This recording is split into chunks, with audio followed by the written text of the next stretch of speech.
Please be assured that we have put appropriate cleansing and social distancing measures in place to ensure that this meeting is undertaken in a COVID-secure manner.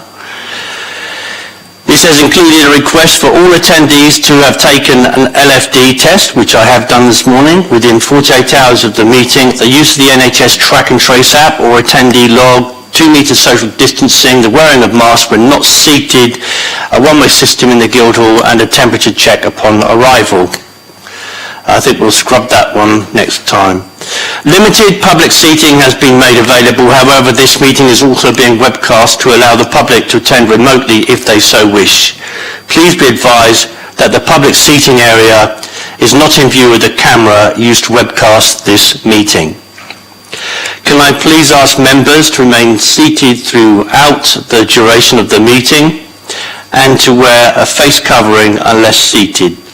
Please only use seats marked with a green circle. These seats have been allocated to ensure 2 metre social distancing.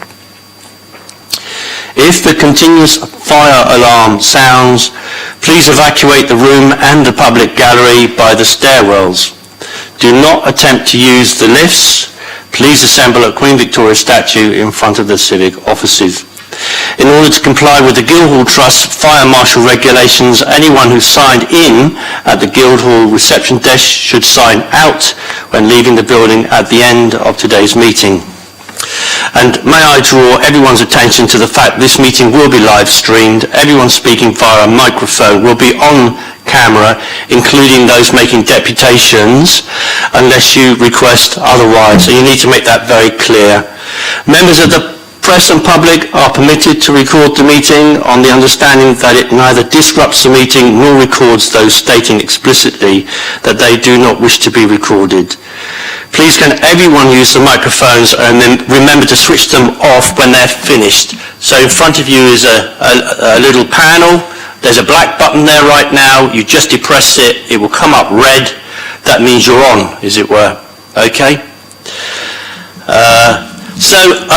I'm going to go around and get us all to introduce ourselves, particularly for the deputations and anybody else who's here this morning, so everybody knows who everyone is.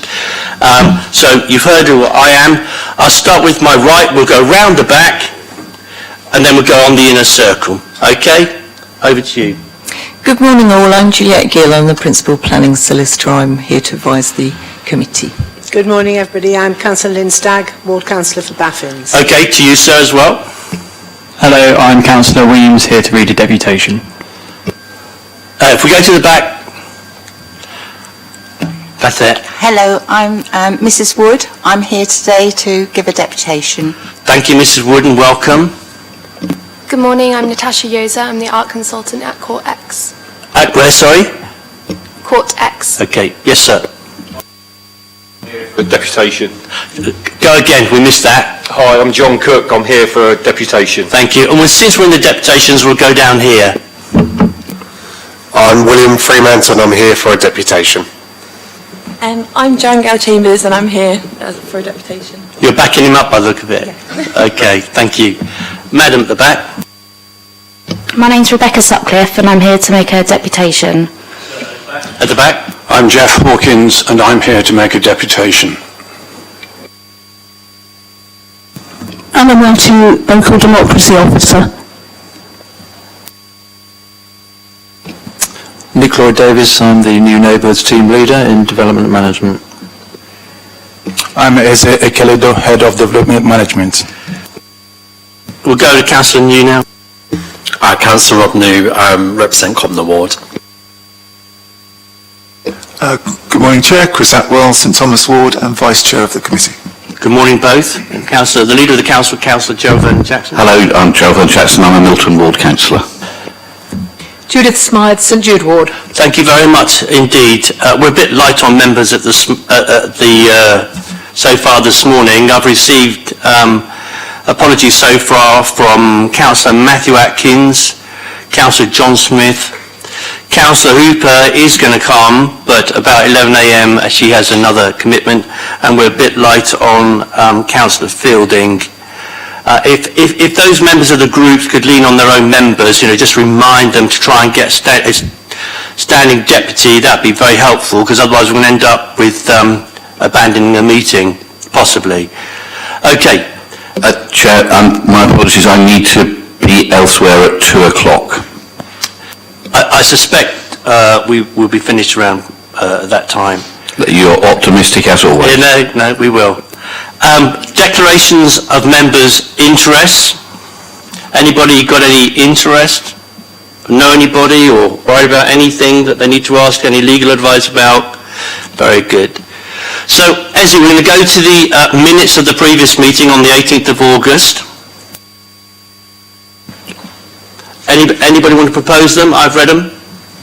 Thank you, Councillor Geraldine Jackson. They're agreed then. Can I ask a matter arising? Yeah, go ahead. Site visit, have we got a date confirmed? Chair, we are assembling the protocol at the moment, so it should be ready before the end of the week. Thanks for that reminder, Councillor Geraldine Jackson. Update on the previous applications, NSE. Thank you, Chair. At this current moment, we've received 3 decisions from the planning inspector. That's with regards 27 Gate Hall Walk in Portsmouth, and that's with regards the application for a prior approval relating to change of use of first and second floor from offices to a 10 number 1 bedroom self-contained flat. The inspector had dismissed the appeal and equally refused the award of cost put by the appellant. And then we have for 118 Prince Albert Road, South Sea, and that's for a change of use from a house in multiple occupation class 4 from 6 to 7 person, 7 bedroom in multiple occupancy, which is in sui generis, and the council had refused this. The inspector has again sided with the local planning authority in dismissing the appeal.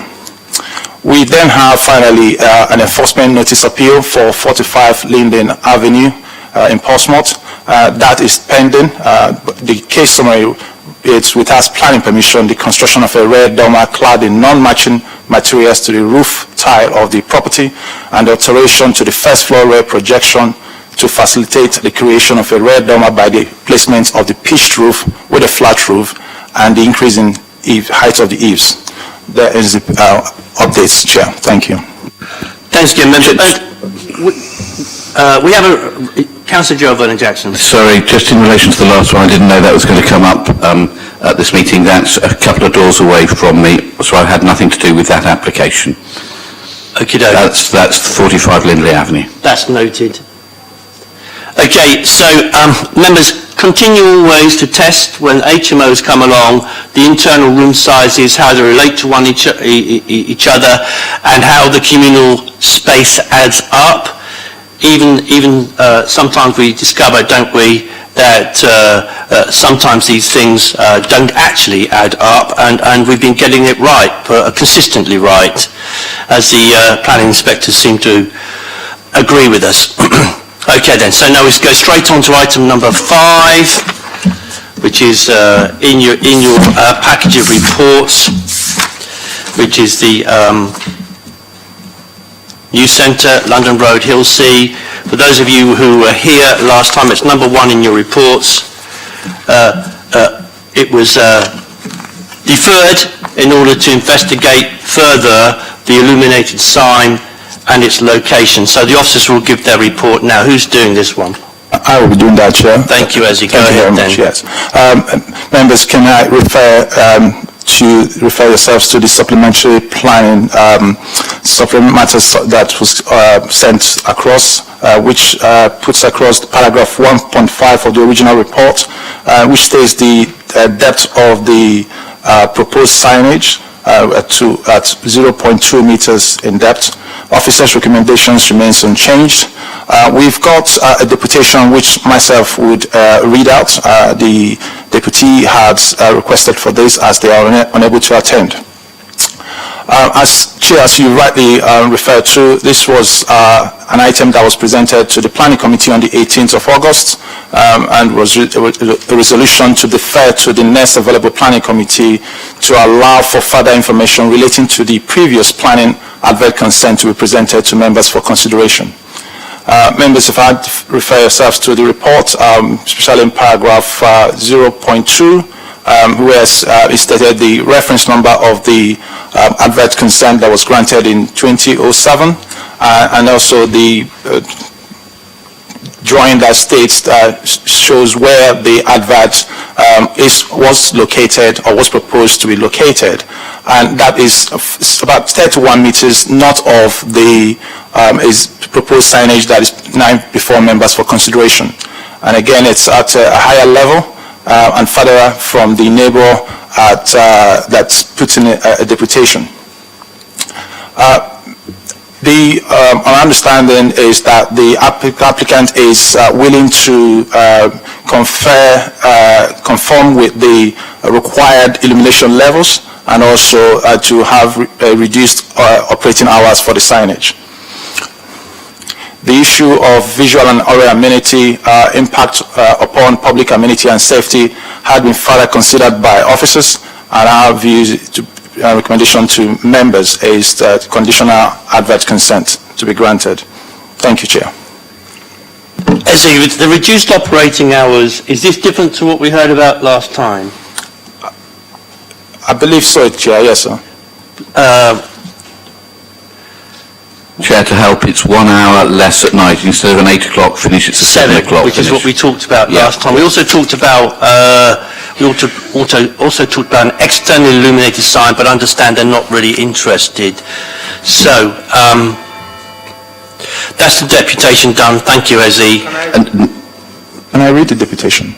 Yeah, I beg. Sorry, I thought you had. Sorry. Yeah. Okay. Thanks, Chair. Apologies, we cannot attend today in person. Mrs. Smith attended the last meeting and put forward the deputation then, but cannot be here today due to work commitments. We, Mr. and Mrs. Smith, strongly object to the requested location of the signage. It is being requested in a location set back and sheltered by trees from the main road, so it wouldn't provide any real advertisement benefit to passing trade from the main road, and will only be visible to vehicles that have pulled into the news center and are waiting at the barrier to gain entry. See pictures submitted. This location is to the far right side and is set back from the main building, meaning it is very visible from our whole garden and to the neighboring properties in York Terrace. However, due to the angle of our property, we are mostly affected. Number 4 has also raised similar concerns about this, but didn't formally object. There are very large trees located on the right side along the entrance into the news center, to one side of our garden, shading us from the lots of the news building.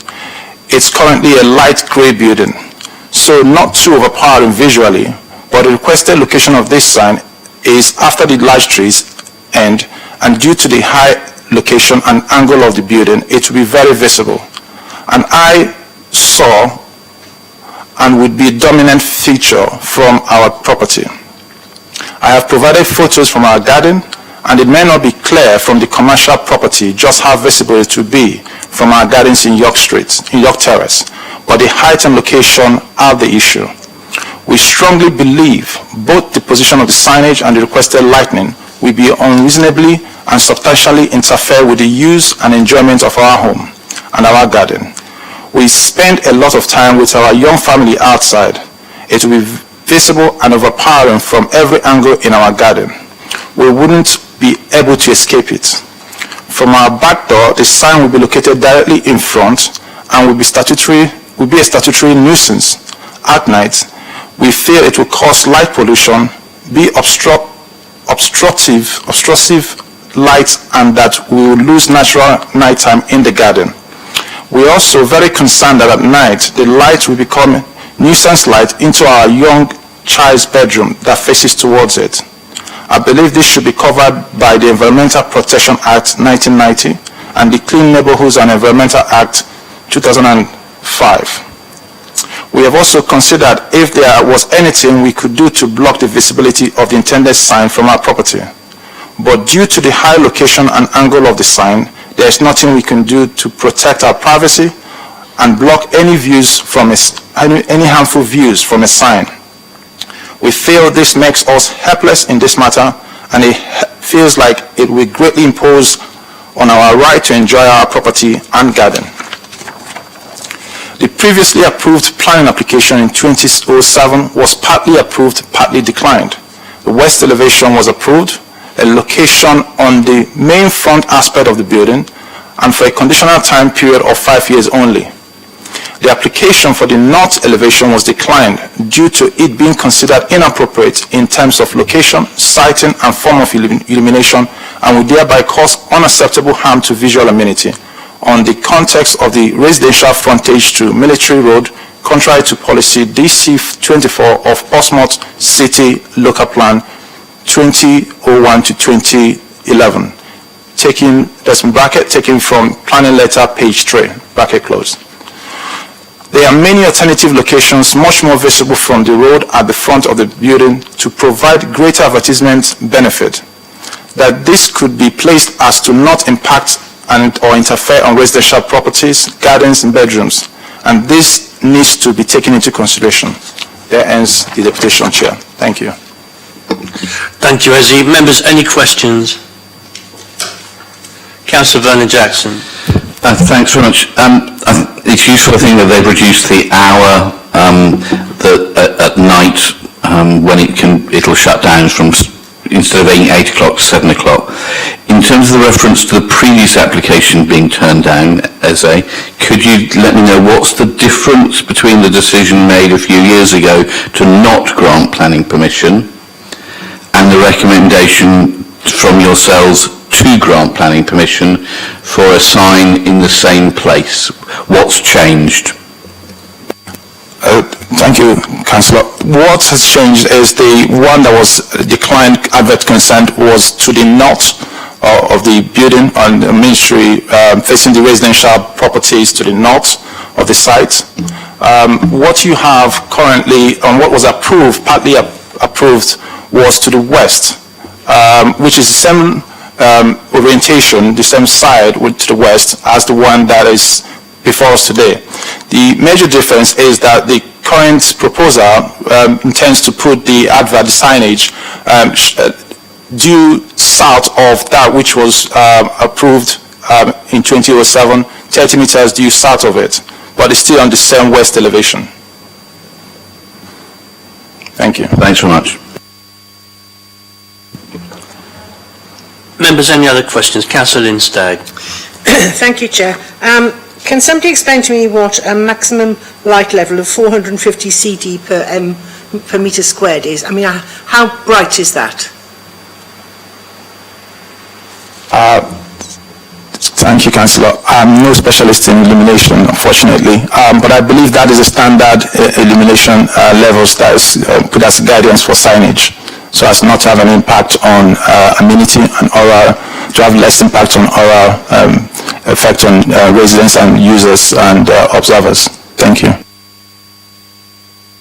And then lastly, Councillor New. Thank you, Chair. I just wondered if the planning officers would just be able to let us know if there are any plans within these plans in terms of the trees that are outside to the front of the building. Just for context, I do know this site very well because I used to live in Military Road 3 years ago, and you can't actually see any of the signage from the main road. It's been alluded to in some of the deputations. So is that going to be taken into consideration as well? And will there be an impact around, because they're quite full-grown trees, around tree orders, etc. on the site?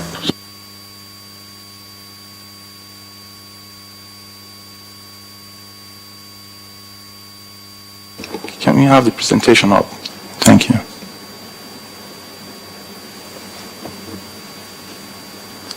Can you go back a bit? Thank you very much. Can you just take a step? Yeah, that one's fine. Thank you. So that gives a context of the trees that are to the, I believe to the deputies, part of the rear garden. But I believe also there's a square that is fenced off just in front of the application site. If you just go back, slide back, and walk back more. Yep, that one. Thank you. And so there are a couple of trees, and we can see to the right-hand side, there are a couple of trees there. The form is almost a tree belt. Not exactly sure how much was the length of the tree belt, but it's a collection of trees there. I can see about 3 stems. But then we see the square, and if you want to go, slide back, backwards again, just back. Yes, thank you. So if one wants to look at the area and location plan, again, that square is there, and then you have the green, simply green veg to the on the bottom southwest corner of that red border line, which I believe is the home of the deputy. Again, you see a bit of trees there, and so where we have the signage is to the bottom end of that building there, that unit. So the white element there, so that's where the signage would be as shown there. That is reflected in the following slides. Can you go back a bit? Forward. Yep, thank you. So that will be where the signage is. Crucially, what can be noticed there is that the signage, it's at an angle to the property of the deputy, and I've measured this, it's around about 30 plus meters from the edge of their property. Thank you. Go ahead, Councillor New. Thank you, Chair. You didn't answer my question. A yes or no would have sufficed, whether there's any plans to actually deal with the trees, because just to add some further context, the photos that are displayed here I'd taken during winter time when there's no leaves on the trees. I was up there yesterday. They do not look like that currently, the ones on the main road. And that's why I asked the question, because at the moment, if that sign was to go up, you can't actually see that sign. You can't see that elevation from the main road. That's why I asked if there were plans to perhaps remove trees and what the impact of that might be. So yes or no would have sufficed. Yes, there's no plans, Councillor. Thank you. Can I ask then, are there street lights between the objector's house and the proposed site? There are street lights that I can pick out from the photos, yes. Yeah. How many? Oh, I see.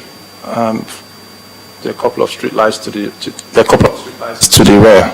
Okay. Thank you. But of course, we try and push those down. We try and push the light pollution downwards, don't we, where this comes out. Yeah. Okay, members, any comments then? Was there a comment or a question? How accurate is, in the pack we've got, this first photograph, how accurate is the placing of the sign there? It's drawn in pink, because presumably that photograph is taken from the objector's garden. So there are no trees, there's one tree but to the left, but there are no trees that are actually blocking the garden. They may block, as Councillor New says, the view from the road, but they don't appear to be blocking the sign from the garden, and therefore from the house, which presumably is this side of it. So is that accurate? Thank you, Chair. Thank you, Councillor. I think the photo there is a panoramic photo that was taken, a view that was taken. It's a panoramic view that was taken. It was gradually taken while moving across the area. So it's not giving a definite view from one particular location. So it's meant to capture a wider view. It's not taken from the objector's garden? It is taken from the objector's garden, but it's meant to capture a wider view. So it's not one that you could pinpoint where exactly they are stood taking that photo. I'm not sure I understand, but okay, thank you. Well, this has been gone into at great length a couple of times now. Councillor Gerald Jackson. Thank you, Chair. I think our hands are very much tied on the basis the planning application was granted for a sign on this location, or very close to this location before. I'm pleased that we've been able to negotiate the time when it will be lit so that it stops being lit at 7 o'clock at night, so a young family won't have any light after 7 o'clock at night into their garden, but I don't think if a planning application for a similar sign has been granted, it would seem to be unlikely we would be able to sustain a refusal at appeal, and therefore it seems to me the logical thing is to go with the officer's recommendation, which I'm happy to propose. Do you know, I think we have tried very hard to reduce the impact on the neighbours opposite. I think Councillor Bernard Jackson's correct. We would be on hiding to nothing if we did chuck it out, but that doesn't impact me. I think with the lights in between the trees described by Councillor New, we have to approach this in a reasonable way. So I'll second that proposal to give conditional consent. But Ezzy, any other comments you'd like to make before we go to the vote? No, Chair, thank you very much. Are there any other councillors who would like to make any other proposition in any way? Right. So can I see all of those with the hours, reduced hours, can I see those who approve this report? 1, 2, 3, 4, and those abstaining? 2. Thank you very much indeed, members. So we move on now to item number 2, which is construction of a logistical store building to include solar panel array to the roof. Who's doing this one, ladies and gents? I am, Chair. Thank you very much. Thank you, Ezzy. The application put forward to members comes with the updates to the SMART, which we received consultation response from Natural England, who have raised no objections subject to appropriate mitigation being secured. And also the College Appraiser confirms potential effect on the SPA. In terms of visual disturbance, no further mitigation is required. No objection relating to noise, subject to the use of the SR-65 EVO, the hydraulic rotary rig or similar, and noise levels not exceeding 70 dB. This just submitted CEPM would ensure no harm caused through pollution, runoff, dust or debris. Recommendation remains unchanged. There's no deputation that I'm aware of for this item, Chair. The application is for the building at 209 Shipbuilding Road in Portsmouth, and that's construction of a logistical store building to include solar panel array to the roof. The main issues before members are the principle of proposal, scale, design, appearance. Are there any slides to go with this? Because we're not seeing them. Apologies.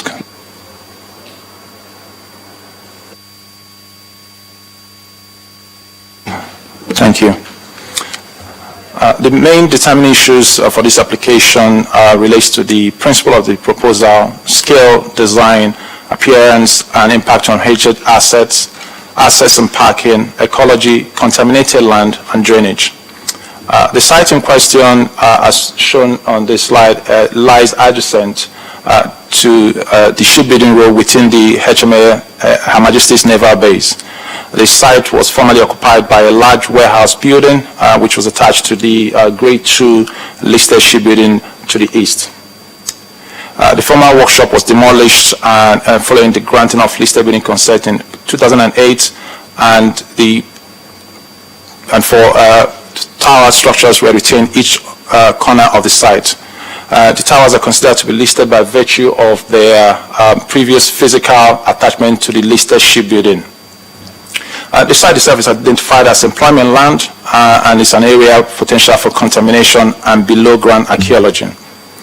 As stated, the proposal is for construction of a new logistical storage building which provide warehouse storage facilities, support the new Queen Elizabeth class aircraft carriers, and the building will measure 56 meters in length and 49 meters in width and 9.8 meters in height. And we'll have an overall floor space of 2,613 square meters.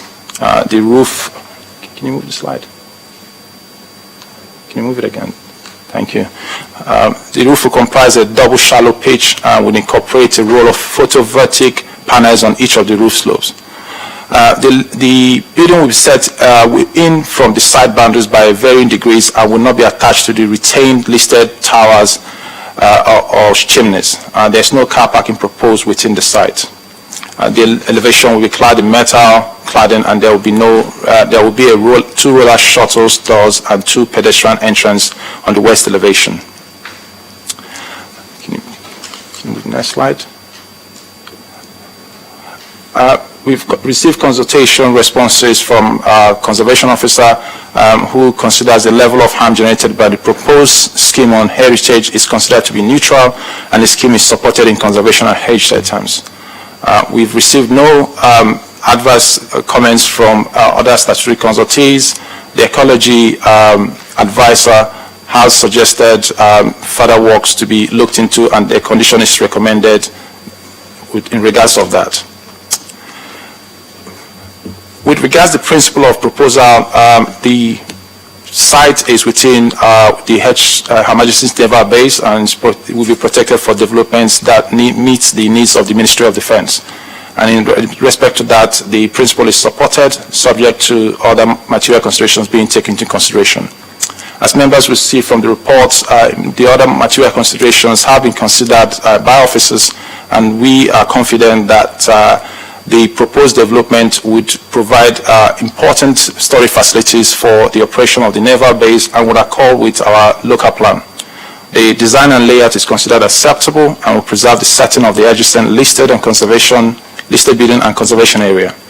And that, subject to conditions, the development would comply with relevant policies and is therefore recommended to members for conditional permission. Thank you, Chair.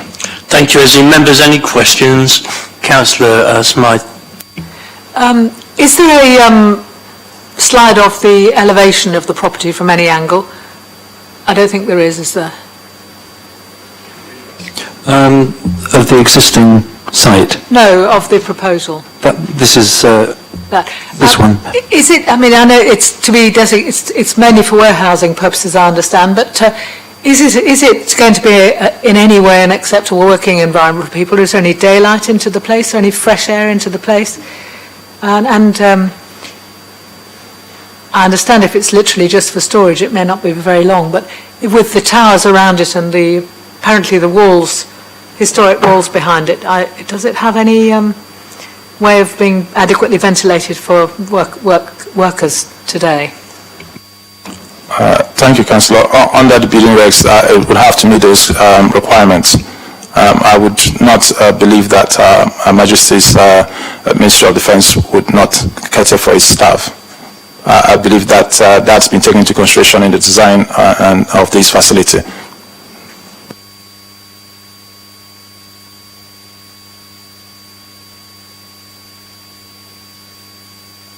Yes, I don't think we're accustomed to taking these things just from reputation. And in any event, the Navy have got a very long track record of keeping lots and lots of underage people in the bowels of their ships. So I'm not sure that I can accept that. I mean, is it going to be an acceptably safe environment with fresh air and preferably daylight coming in? It could change that by making it slightly smaller. Thank you, Chair. Thank you, Councillor. I would trust Her Majesty's Ministry of Defence in regards to the storage for this facility. Thank you. Okay, I think to the union would have something to say if there was a problem. Councillor Vernon Jackson, any questions? No, but when it comes to comments, I'm happy to make a recommendation. Any other questions, anyone?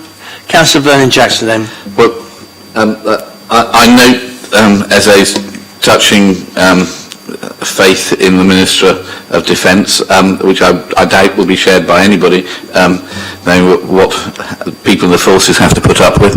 But this is a warehouse which is needed within the dockyard. The more I find out about the dockyard, the more interesting it is, and it not only provides warehousing for stuff that is necessary for running of the Navy, but for instance it contains all the stores and food for all the forces that are deployed around the world. So it's a very important part of what the dockyard does. I think this is entirely entirely supportable. This is an industrial area and with an industrial building within it and building on the industrial heritage of the dockyard. One of the great things about it is we don't just have the historic buildings and the historic Navy, we have the working Navy there as well. So we don't just have HMS Victory, but we have the aircraft carriers as the most modern ships from the Royal Navy. And they need the support mechanisms to make sure that the Navy can run effectively from the home of the Royal Navy. So I'm happy to propose this. It is a warehouse. It isn't hugely lovely, but warehouses tend not to be hugely lovely because they are utilitarian buildings. The bit I'm particularly pleased about is the amount of photovoltaics on the roof. The naval base is of all the naval bases and all forces properties in the country, it is the best in terms of producing renewable energy, and they have done an amazing amount to reduce their carbon footprint, and that's to be applauded, and the work of the Naval Base Commander to do that is to be supported. So I'm very happy to support this. We need to be supporting the Navy for its continuing existence here in Portsmouth, so happy to move the recommendation for approval. Councillor Smythe. I fully endorse what Councillor Van Jackson has said, of course, but I do think it would be better if we could put a condition on about adequate ventilation. We know now that COVID is spread by not lack of adequate ventilation. People who work in warehouses, even for the forces, are not necessarily the highest paid, and if there are all those important stores in there, there's going to be some people who spend their whole time and they need to have ventilation at the very least. I think that's entirely sensible, and I'm very happy to support that. So can we get some legal advice on that then, please? I think as they advised that it was covered by building regulations, so there wouldn't be a need for a condition. Is that correct? Is that correct, Izzy?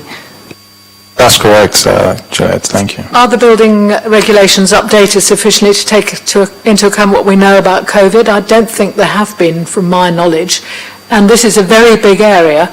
And if you're working in the middle of it, you're going to be in need of a good condition of working if you're there 5 days a week. Do the building regulations apply to the MOD in this way, in the same as outside of the dockyard, for example? I think it does, in the same way they've had to come for planning permission to us, and in days of yore they didn't have to do that, which is why they demolished so many historic buildings across the city. Now they have to ask permission for things. So even if it's covered by building regulations, then it wouldn't hurt to put an informative on here. Actually, in terms of ventilation, there are not going to be that many people in it because it's a warehouse and it's just got large numbers of things. An office building will have many more people, but it doesn't hurt to put on something to say we need to make sure there's adequate ventilation to make sure that people are safe while they're working in it. Well, a final word then from a legal advisor. Yes, as previously advised by ESE, a condition wouldn't be appropriate. An informative could be put on. Yes, we seem to like informatives nowadays. I'm sure the Navy have heard that. Is that all right with you, Ezzy, then? Anything else to say? Yeah, an informative will be acceptable. Just to reassure members, the building regs itself is undergoing a review, so I'm sure they'll catch up with what the pandemic is thrown up. All right then. Well, I think that's completely right. I mean, welcome, Councillor Hooper.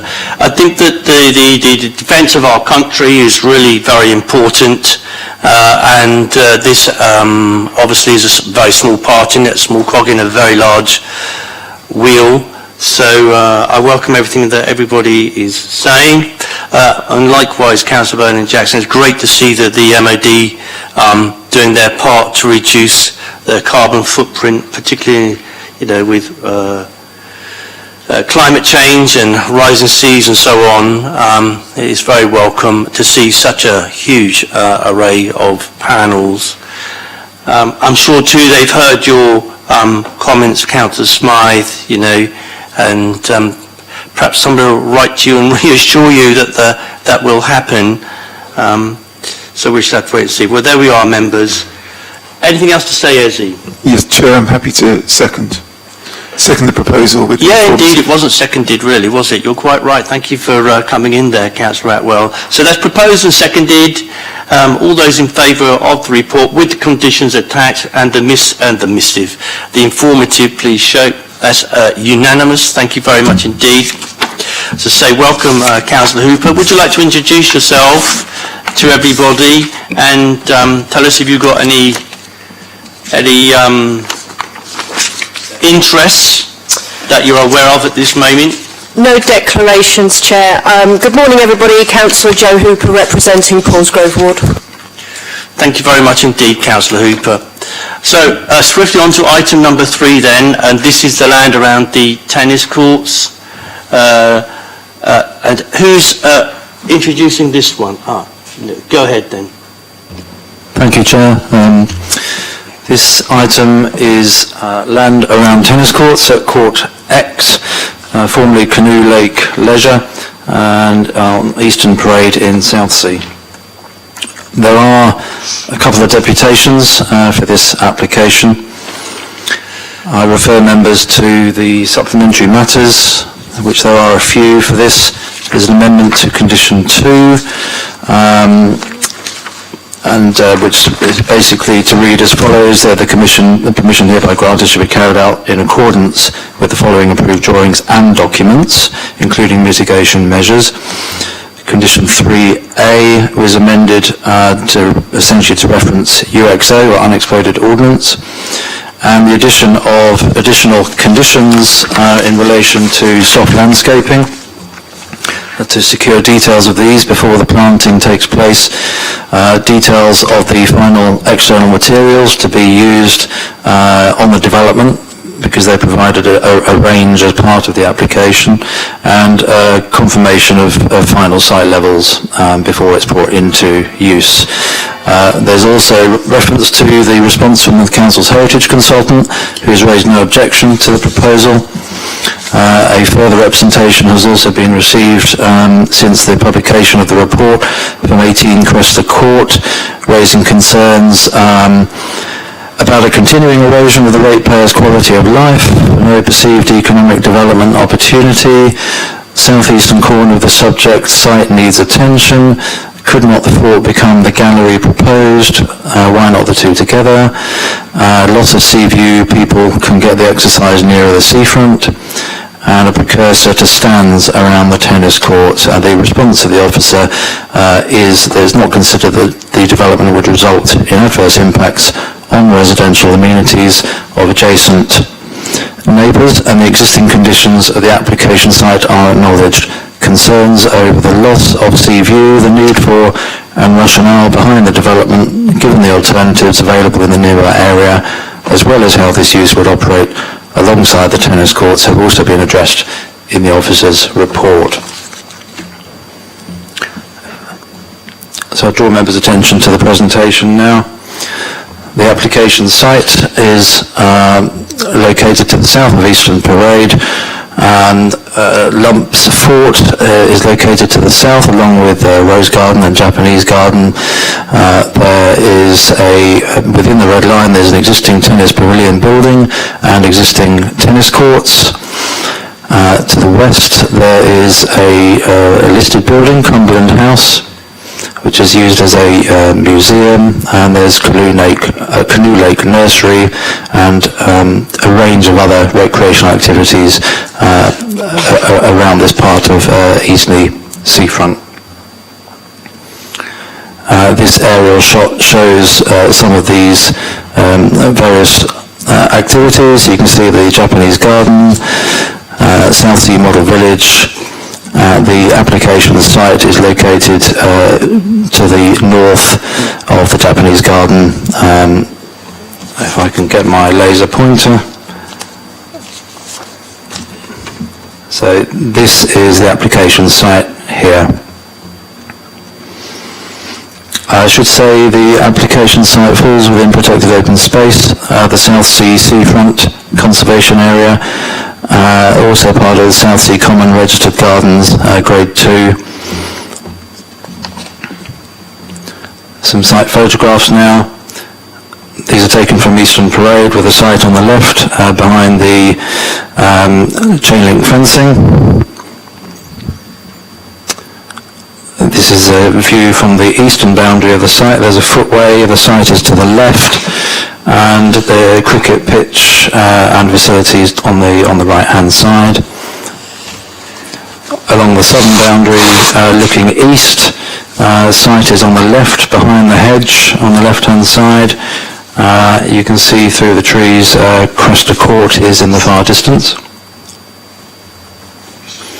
And the western boundary, the site entrance building, existing pavilion, and this has a first floor cafe terrace. In terms of the proposed development slides, we've split these into two slides because it's quite a lot going on with this proposal. This is the western half of the existing site, so it essentially relates to the existing space around the tennis courts, which are currently fenced off.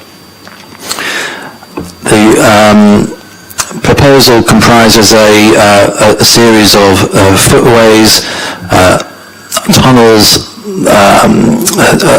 artistic features, as well as grass mounds, pond areas and lawns, and a range of planting. This is the western end. They come in through the pavilion, so access would only be through the existing pavilion and during its open hours, which is until 9 p.m. every night, and that's already controlled by planning condition from when that pavilion was granted. People will, I believe, walk to the left and then follow their way around the site. Go to the next slide. Through the pergola along the northern boundary, they come to a series of additional grass mounds. The busiest part of the site is in the southeast corner, where there is a pond shown in blue. There is along the southern part of the site here, there is a raised walkway which is goes to about 1.5 meters high and ends at this sort of viewpoint in the eastern corner of the site, which would be above one of the raised grass mounds. But beneath that, there is the pedestrian footway that runs along the southern part of the site.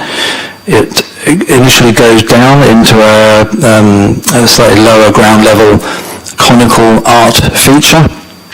There'll be some more slides on that, or sections in a minute, and then it goes into a tunnel, which again would be a sort of artistic element in its own right, and then gradually the path works its way upwards to existing ground level at the eastern end of the end tennis court. And because of this change in levels, there are to be retaining walls either side of this path, and there's wildflower meadows, and I'm sure the applicants will say more about the details of this proposal in due course. So quickly to just take you through some sections. This is the conical chamber, which people could walk down into with a walkway above. Another few sections of the conical chamber, and it going above the tunnel. This it just shows the northwest and northeast quadrants of the development. There would be a maintenance area in the northwest corner, so the existing area of rubble would be removed as part of these proposals. There would also be a sort of maintenance building provided just north of the pavilion, which is there'd be irrigation tanks, I believe, as in this location. This is a view from above of the pergola structure, which runs along the northern boundary, and the range of materials, including the concrete, the sort of footway slabs, sort of caught-in sort of steel screening, and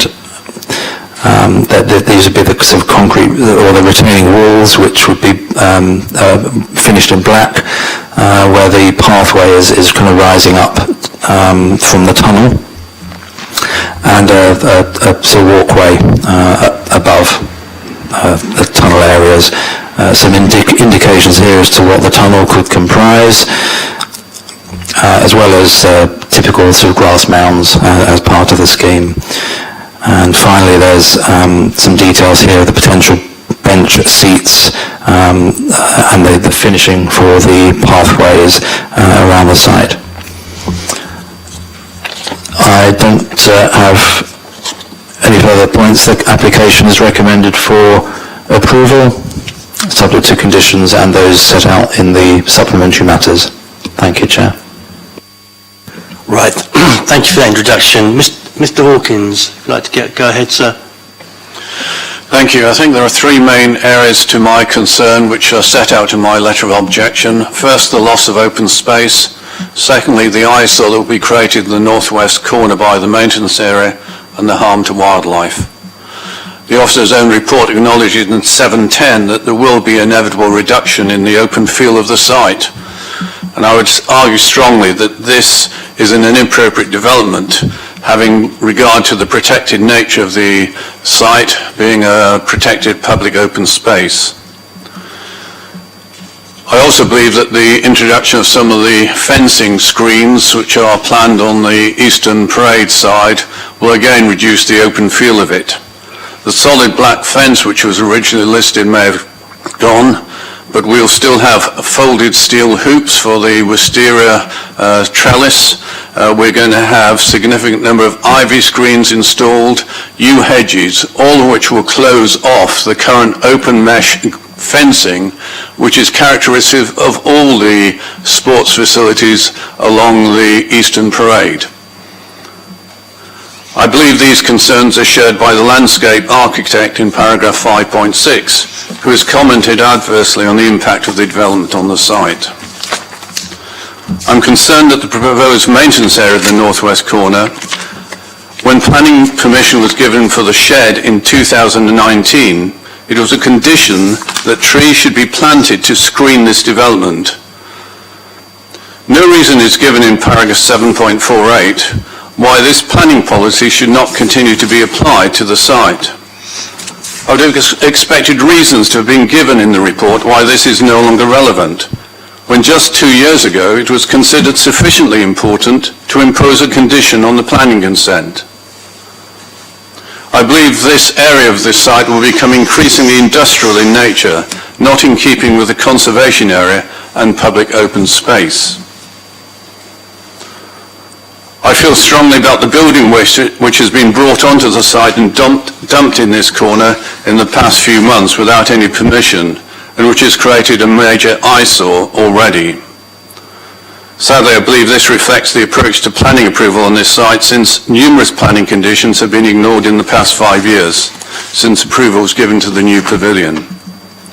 An example of this would be the lean-to attached to the southern elevation of the shed, and which was approved retrospectively in July 2020. It is a condition that is used solely for the storage of grounds maintenance equipment and associated ongoing maintenance of the tennis courts.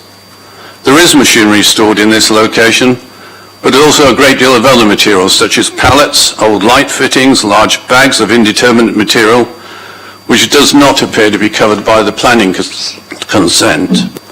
I fear that all this junk will be moved to the northern side of the shed and become an even greater eyesore than it is, at least it is hidden partially by the shed at present, and which makes the need for a tree screen even more necessary. I also believe there have been adverse consequences for the wildlife that live in Canoe Lake already through the introduction of jury-rigged lighting that runs from Eastern Parade to the pavilion on the western edge of the site.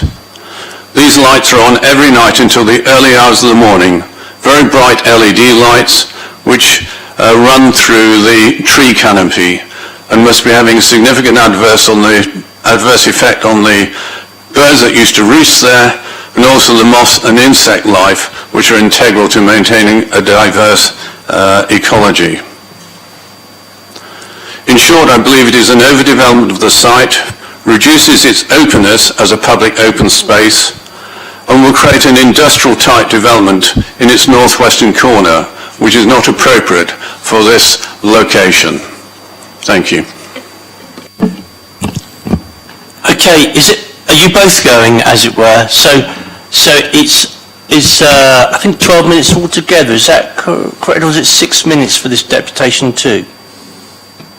Chair, as I understand it, one is for the objector and one is for the applicant, so it's, their times are separate. Okay, so it's 6 minutes each then? Yes. We're both, I'm the applicant and this is my art curator, so we were going to share the 6 minutes between us and have 3 minutes each. Well, it's such a big and important application for that site. Please take 6 minutes each. Okay, that'll be fine. Can I start? Go ahead. Hi everyone, my name's John Cook. I'm a director and co-owner of Cortex. Cortex, I'll give you a very brief background of the company. Cortex Limited, formerly Canoe Lake Leisure Limited, was founded in 2013 to safeguard the future of the grass courts at Canoe Lake.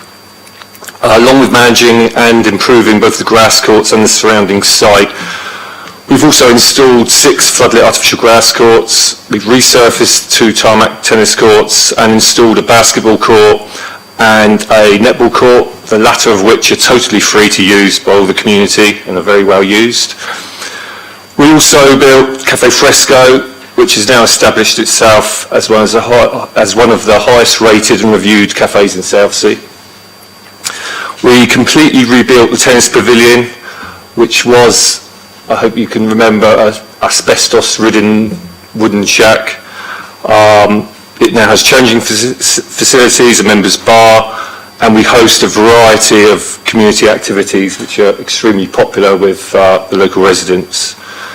The building has won 8 awards for its Community Award and Architectural Design, including the finalist in the World Architecture Festival. The tennis club is thriving with nearly 500 tennis members. Our target was 200, and over 500 social members. So for those people who are not interested in tennis, just want to use the pavilion with the cafe and terrace and the social events, are most welcome as well. £10 a year they pay for that.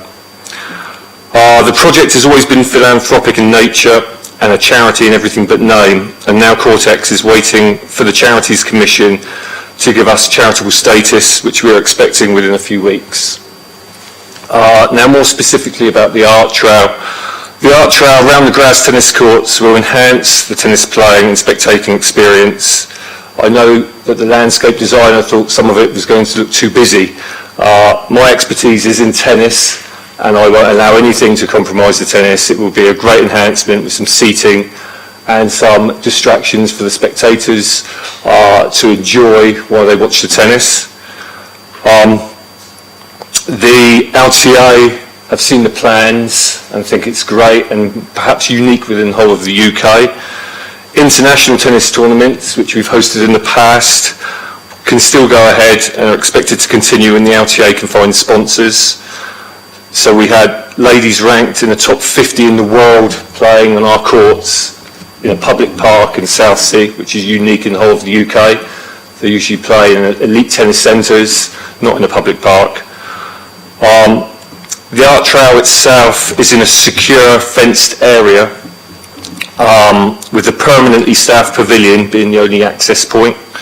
Staff are on site until close of business every day. We then have a private security patrol funded by ourselves to protect the site all night, 365 nights a year.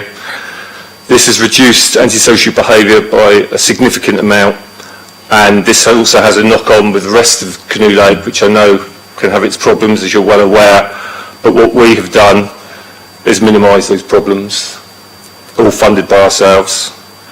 A huge number of local residents have seen our models. We have a 3D model of the art trail and plans of the art trail, and we've been overwhelmed by the support from our members, from our social members, and from the local residents. We put it in the window of the pavilion next to the very popular walkway within Canoe Lake. We have many wishing to volunteer to help the project. We've prioritised the design of the art trail so we're not compromise the outlook from our neighbours. Obviously, I think we had a total of 6 or 7 objections. Hundreds of people overlook the tennis courts in those apartments and private housing. Like the rest of our philanthropic project, we continue to provide affordability and accessibility for everyone to enjoy our unique features and facilities, as well as ensuring the environment is safe and welcoming for all visitors. Our excellent track record of providing tennis, catering and community activities enjoyed by everyone will continue with the art trail, and we will ensure our great relationship with our neighbours and local community continues. We're very pleased that the Planning Department acknowledged that the art trail adheres to all policies regarding South Sea seafront and public open space, and that there was no harm to residents, and all other matters were resolved in the conditions and changes that we've made already. In view of the maintenance area, it will have high hedging and screens, so instead of trees screening it, there'll be hedging screening it. I don't quite understand why the maintenance area is quite so contentious. It's a green wooden shed which is already there, and some gravel around it to house some machinery. Obviously, with the size of the site, we do need mowers, we do need quite a lot of garden equipment to maintain that site. These are internationally recognised grass courts, some of the best in the UK, which everybody can use, and so we do need to maintain that area.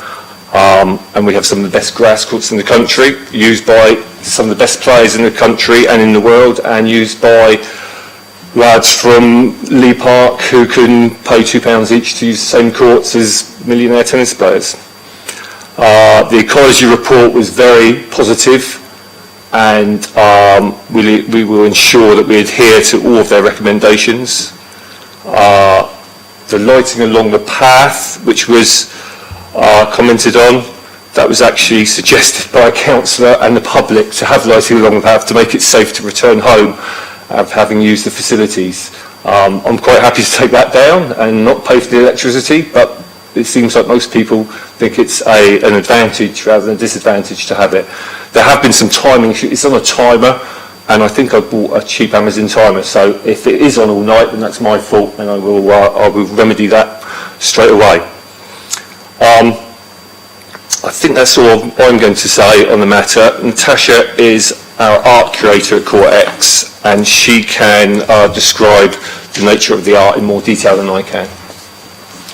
I have a question before I begin. Are we able to look at the plan whilst I speak? We'll get the plans put up. I can then talk about it more freely. Okay, Ezzy? Kick it up.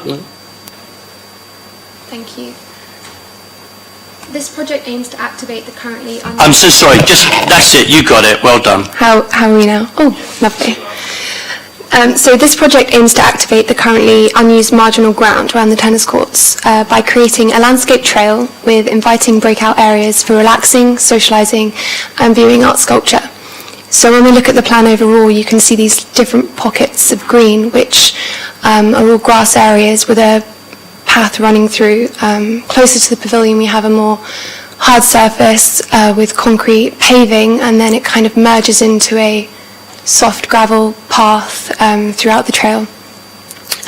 The difference between the dark green and the light green is the grass and the planting areas. So you can see the different light green areas suggest places where we would place sculpture art pieces, not limited to 3D works, but also it could be audio artwork by artists, poetry, readings, etc. The landscaping provides an opportunity to display art sculpture, but also an inviting natural environment to sit out in and enjoy the fresh air. Currently, the marginal ground is just grass, and we don't have any formalised seating for people to leisurely go out and take a drink and relax in. Key to the plan was making sure that the site was useful to both tennis players, visitors and art viewers, so we designed it so that there's a path running around the running along the south of the tennis courts, separate to the art trail, so that tennis players can access the courts and have their own experience. There'll be intermittent seating along that path, but then also art visitors and people who are just there to socialise can enter the art trail path and be in completely separate environments by hedging. Also, we're planning to excavate gradually down the south side of the site so that it will be sunken and even less distracting or visible. You wouldn't be able to see art visitors and vice versa. At Cortex, we are passionate about how sports and art and being outdoors amongst nature vastly improves our well-being, and these are the values that are guiding our philanthropy. The Art Trail will provide an outdoors arts destination not otherwise existing in the local community. It will be for members and visitors alike to enjoy. Access through the Cortex Pavilion. This is the only access point for the trail, so you can enter through the pavilion reception like tennis players do already, exit via the back door, and both tennis players and art visitors would enter the south entrance to the trail and go anti-clockwise, but they would separate at that first viewing pocket, which here is a kind of mustard yellow, which is a permanent viewing pocket for tennis players, something that we don't have currently. Would be two-tiered seating, and tennis players access through that point. Thank you for the cursor. And art visitors would continue along the concrete path, along the trail. The design of the art trail has been considered to ensure the two activities, art and tennis, do not interrupt one another. The landscape design brings opportunity to introduce further trees and planting to the site to encourage wildlife and biodiversity, as well as a wildflower section, which we can see here in the vivid green area, which is going to be absolutely beautiful. When you rise up out of the tunnel experience, you will be able to view over the Corten boundary to see the wildflowers, and I would love to perforate or create openings into that Corten steel so that you can actually be eye level with hopefully the butterflies that will start cultivating in that flower section.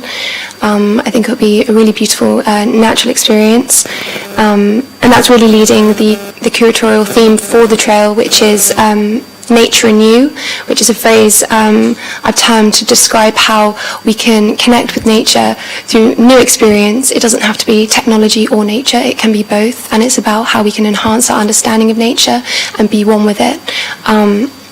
Nature is something that's really important to Cortex, even in the way that the water tanks supply irrigation through rainfall to the site, and so we are looking at all ways that we can promote nature and environmentally friendly materials. Even with the concrete, we're looking at ways we can use a renewable concrete.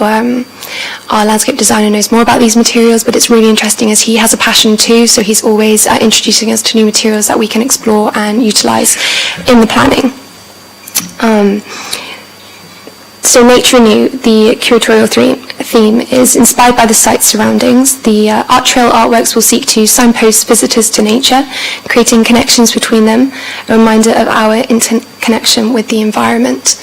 One feature that we currently have on the plan is the Conical Sculpture, where you would be able to walk inside this piece, and it's sunken in the ground, so again it's not visible from Eastern Parade. You can walk inside, and the ellipse cut out of the top of the conical cone captures light, which will be reflected into the ground where you're standing. And in time, through testing, we can actually create a piece of art that reflects certain times of the calendar year and really play around with that. And it'd be quite striking, much like Richard Serra's work. So a really signpost piece on the trail. So the art trail will consist of a series of outdoor sculptures, and they'll be situated along the trail, and they'll be curated in harmony with the landscape design. We really want it to be harmonious. We want the artworks to sit well into the landscape and really be connecting with its environment, which is why we're so passionate about the planting we're using.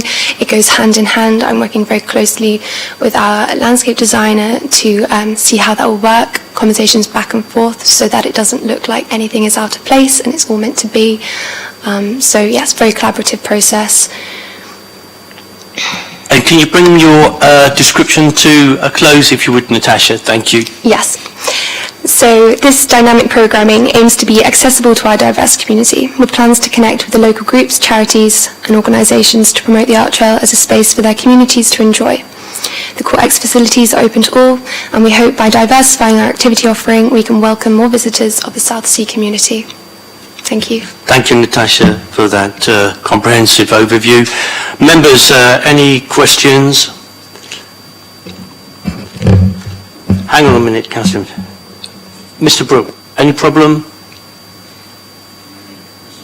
If you turn your mic on, you raised your hand, sir. Yes, is it possible to ask clarification, because Mr. Cook made a statement which is not provided for in the plans. He said that the maintenance area would be hedged. The plans show no hedging on that part I'll get of the site. officers to reply to that, sir. Thank you for raising that point. Ezzy, you heard what Mr. Cook has said.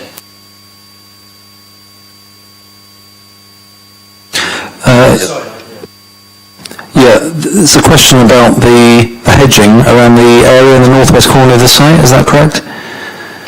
Yes. Well, the drawing at the moment, it does show hedging within the site. If you can see, where the laser pointer is. If we could show the presentation, please. Thank you. So the laser pointer shows hedging here around this part of the site. Obviously there's existing hedge along the road as well. I think this part of on the left hand side is either wall or hedge, I can't recall, but yeah. Good. We're glad we cleared that point up. More for the wildlife. Councillor Vernon Jackson, you had a question. You haven't got a question. It was the same question. Okay, thank you very much. Councillor Smythe, a question. My question is about, I can see why we are looking at this in the committee, and I'm glad we are, because it's an important development of the seafront area. It's because we own the land. I'm a bit unclear as to the planning legislation and how it applies to such landscaping projects. Is it here because it's a change of use? I don't think it is, because all the surrounding areas are used in the same sort of way. Would I have to apply for planning permission if I wanted to put a small obelisk in my garden? I just don't quite understand why this is development in the way that we normally see it here in front of us, and I think it would be helpful to know. Yes, Councillor, the development would involve elements of engineering operations, which comprise development, the formation of the tunnels, etc. There's also structures being built in terms of the overhead walkway, that's comprised development. There's no benefit here in terms of household or permitted development rights or other permitted development rights, so the combination of all those, even though the use would be appropriate within the general sort of recreational activities on the in this part of the seafront, that's why it needs permission. Thank you very much, that's helpful. Okay, in the absence of any other questions, I'm going to move the officer's report. So I'm going to propose it. Councillor Smythe. I'd like to second it. I think this is... Chair, sorry to interrupt, Judith. We haven't had comments. I'm going to come to my comments now. So I'm moving it. I'm going to make a comment. Okay? All right. So I'm going to make a comment. I'm moving the proposal. That's right. It's fine. It's fine. I'd like to second it, please. Indeed, you've got it. Fine. I think it's going to be great. Okay. So thank you all for coming, Mr. Cook, and the deputations. I think it's an important application we're considering this morning for a lot of reasons. And I was very pleased to be in the chair when this first happened many moons ago. I don't doubt for one moment that if Mr. Cook and the philanthropic people behind it hadn't come along, this could just as easily be a boarded up, fly-tipped fence with people chucking stuff over. It is also important to note too that the tennis program in our city is enormous, bigger than most other places in the United Kingdom. Together with South Sea Tennis Club, what goes on here, the university, all linking together with the indoor tennis provision in the city north, and together with all the outdoor courts that have been improved enormously by the LTA over a number of years. And these things result in the new players coming through, like Emma Raducanu, who's now in the quarterfinals of the US Open at aged 18, and indeed other successes around the Olympics, and young men and women coming through. All the men seem to be holding back at the moment. It's the women taking everything forward in British sport, which is marvellous. But anyway, the point is that this incorporates art. I heard what Mr. Cook said about our landscape officer, saying that whilst we would encourage the installation of art and applaud the creative thought behind this project, which is great, we feel it would be great to benefit if this was incorporated into the wider park. We did try that, but we got turned down by the Heritage Lottery to turn the area, including Canoe Lake, into a larger national sort of park. It was going to all change. And with a lot of this sort of stuff was envisaged back in that plan, but we didn't get the money coming through. Somewhere else got it.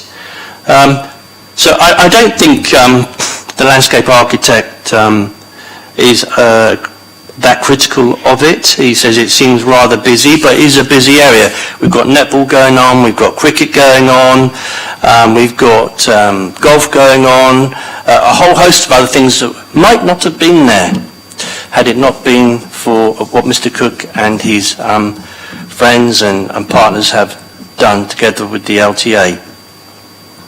There's a lot more I would say about it, but change is always difficult sometimes, and it's difficult for people to see the seafront evolving in the way that it is evolving. And I think that what is going on along the seafront is a great improvement to what was there before. So I'd like to thank Mr. Cook and Natasha and Mr. Hawkins for coming along and giving us a fair and balanced view of what is proposed to be there. Any other comments, members? Councillor Vernon Jackson, then Councillor Atwell, then Councillor New. Okay? Thank you, Chair. I'm very pleased to follow you, just to say thank you to both Mr. Hawkins and Mr. Cook and the lots of officers for coming to talk this through with us. As you say, it's always difficult when things change, and this is a very much loved area of the city, and there are always tensions between those people who live there and people who might want to visit. I would urge Mr. Cook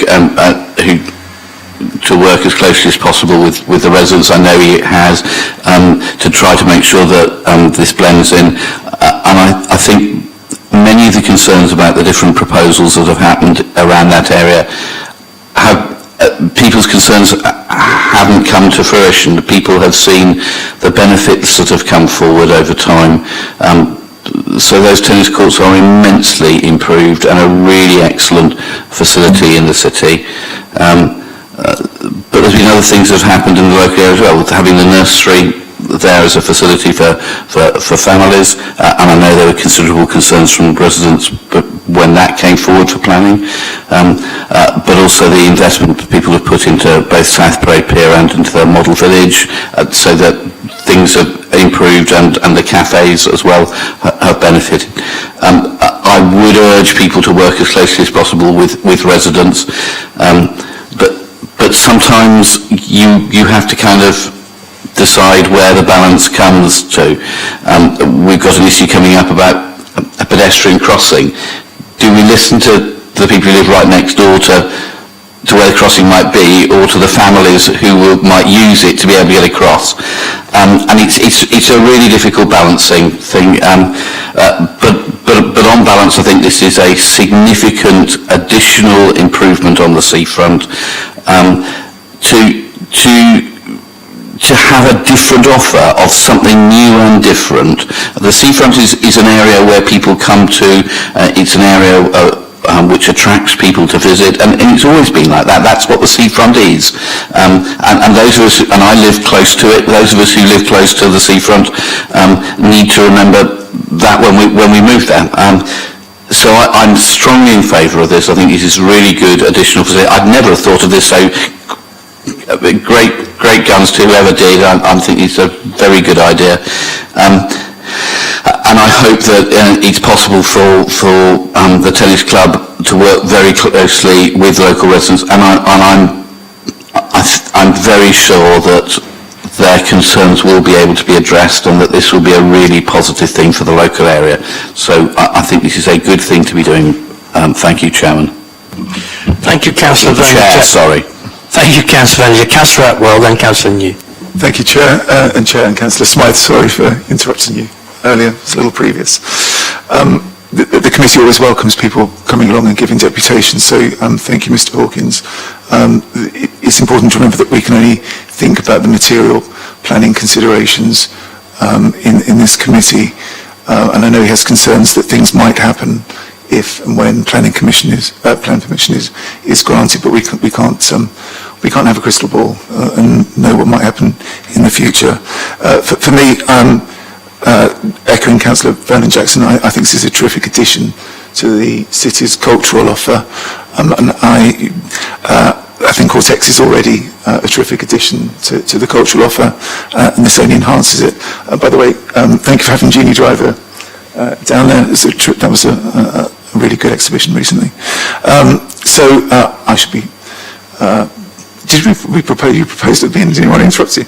A very important bit of this is that it's accessible for all to go and enjoy art, and I think that's very important in the city. So thank you, Chair. Yeah, and maybe here's some wheelchair tennis in the near future as well. Oh, great stuff, wonderful. Councillor New. Thank you, Chair. What a great application, and thank you again for the detail from the deputies. It's most welcome for being able to see your vision articulated. And I think you'll probably agree with me, Chair, this is another step towards the world-class seafront that we all aspire to across all benches. And it's hugely exciting to see.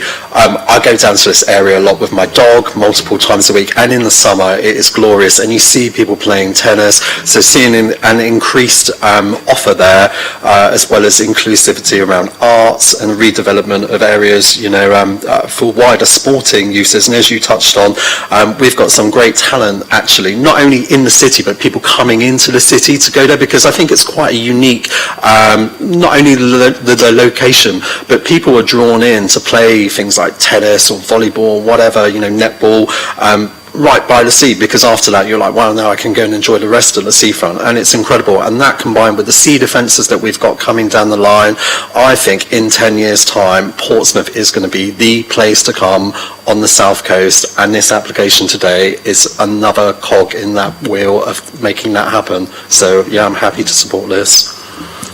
Well, thank you very much. Did you want to say something to Councillor Smythe? Thank you. I've seconded your proposal, but I just wanted to say also, I think this does offer the opportunity for, as was said in the presentation, poetry readings, small-scale drama performances, and other things in the open air, which I think will become really important to the city as a cultural centre, and will encourage people to go back and back and back to this venue. Sometimes we need a little bit more control than is offered by the bandstand and by some of the other features that will be built into the sea defences for those sorts of things. And I think for a sort of intimate performance, coupled with the sculpture and the art, I think this will make a major contribution, not just to the sporting life of the city, but to the artistic life of the city. I think that's right. Councillor Hooper.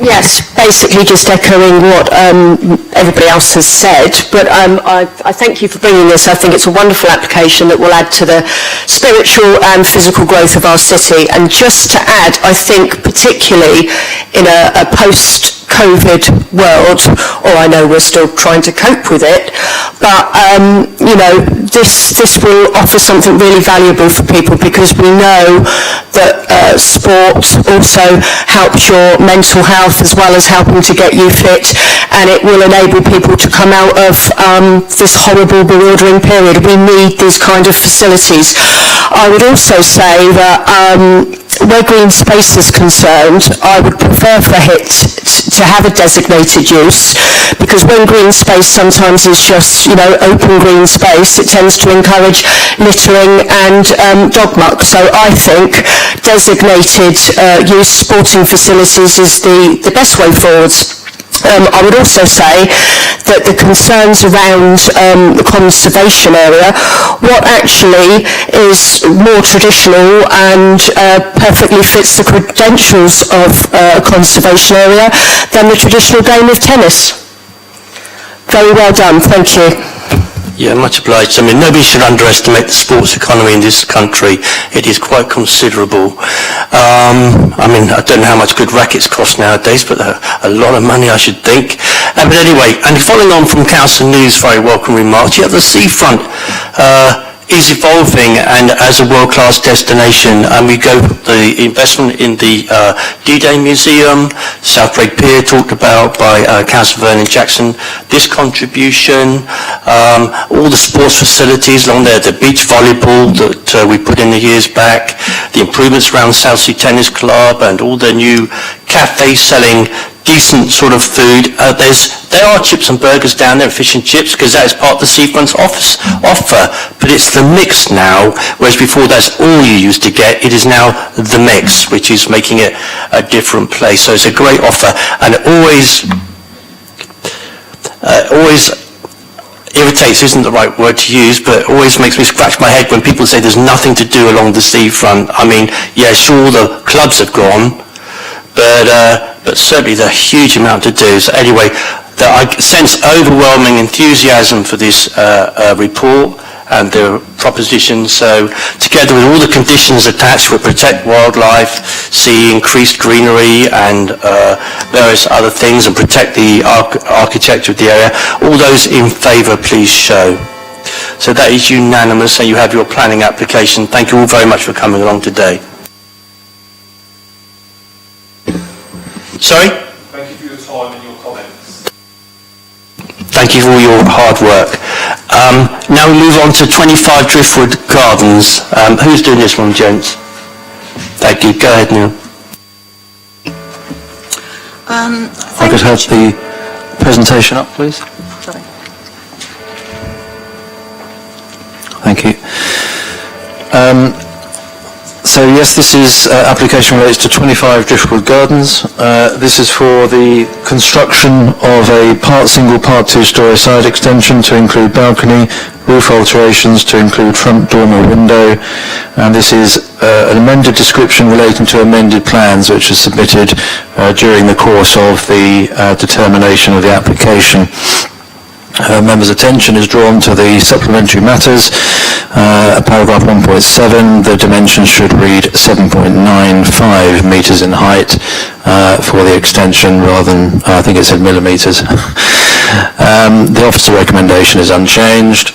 There are deputations from Valerie Wood, I believe from the applicant as well, Mr Fremantle and Councillor Stubbs.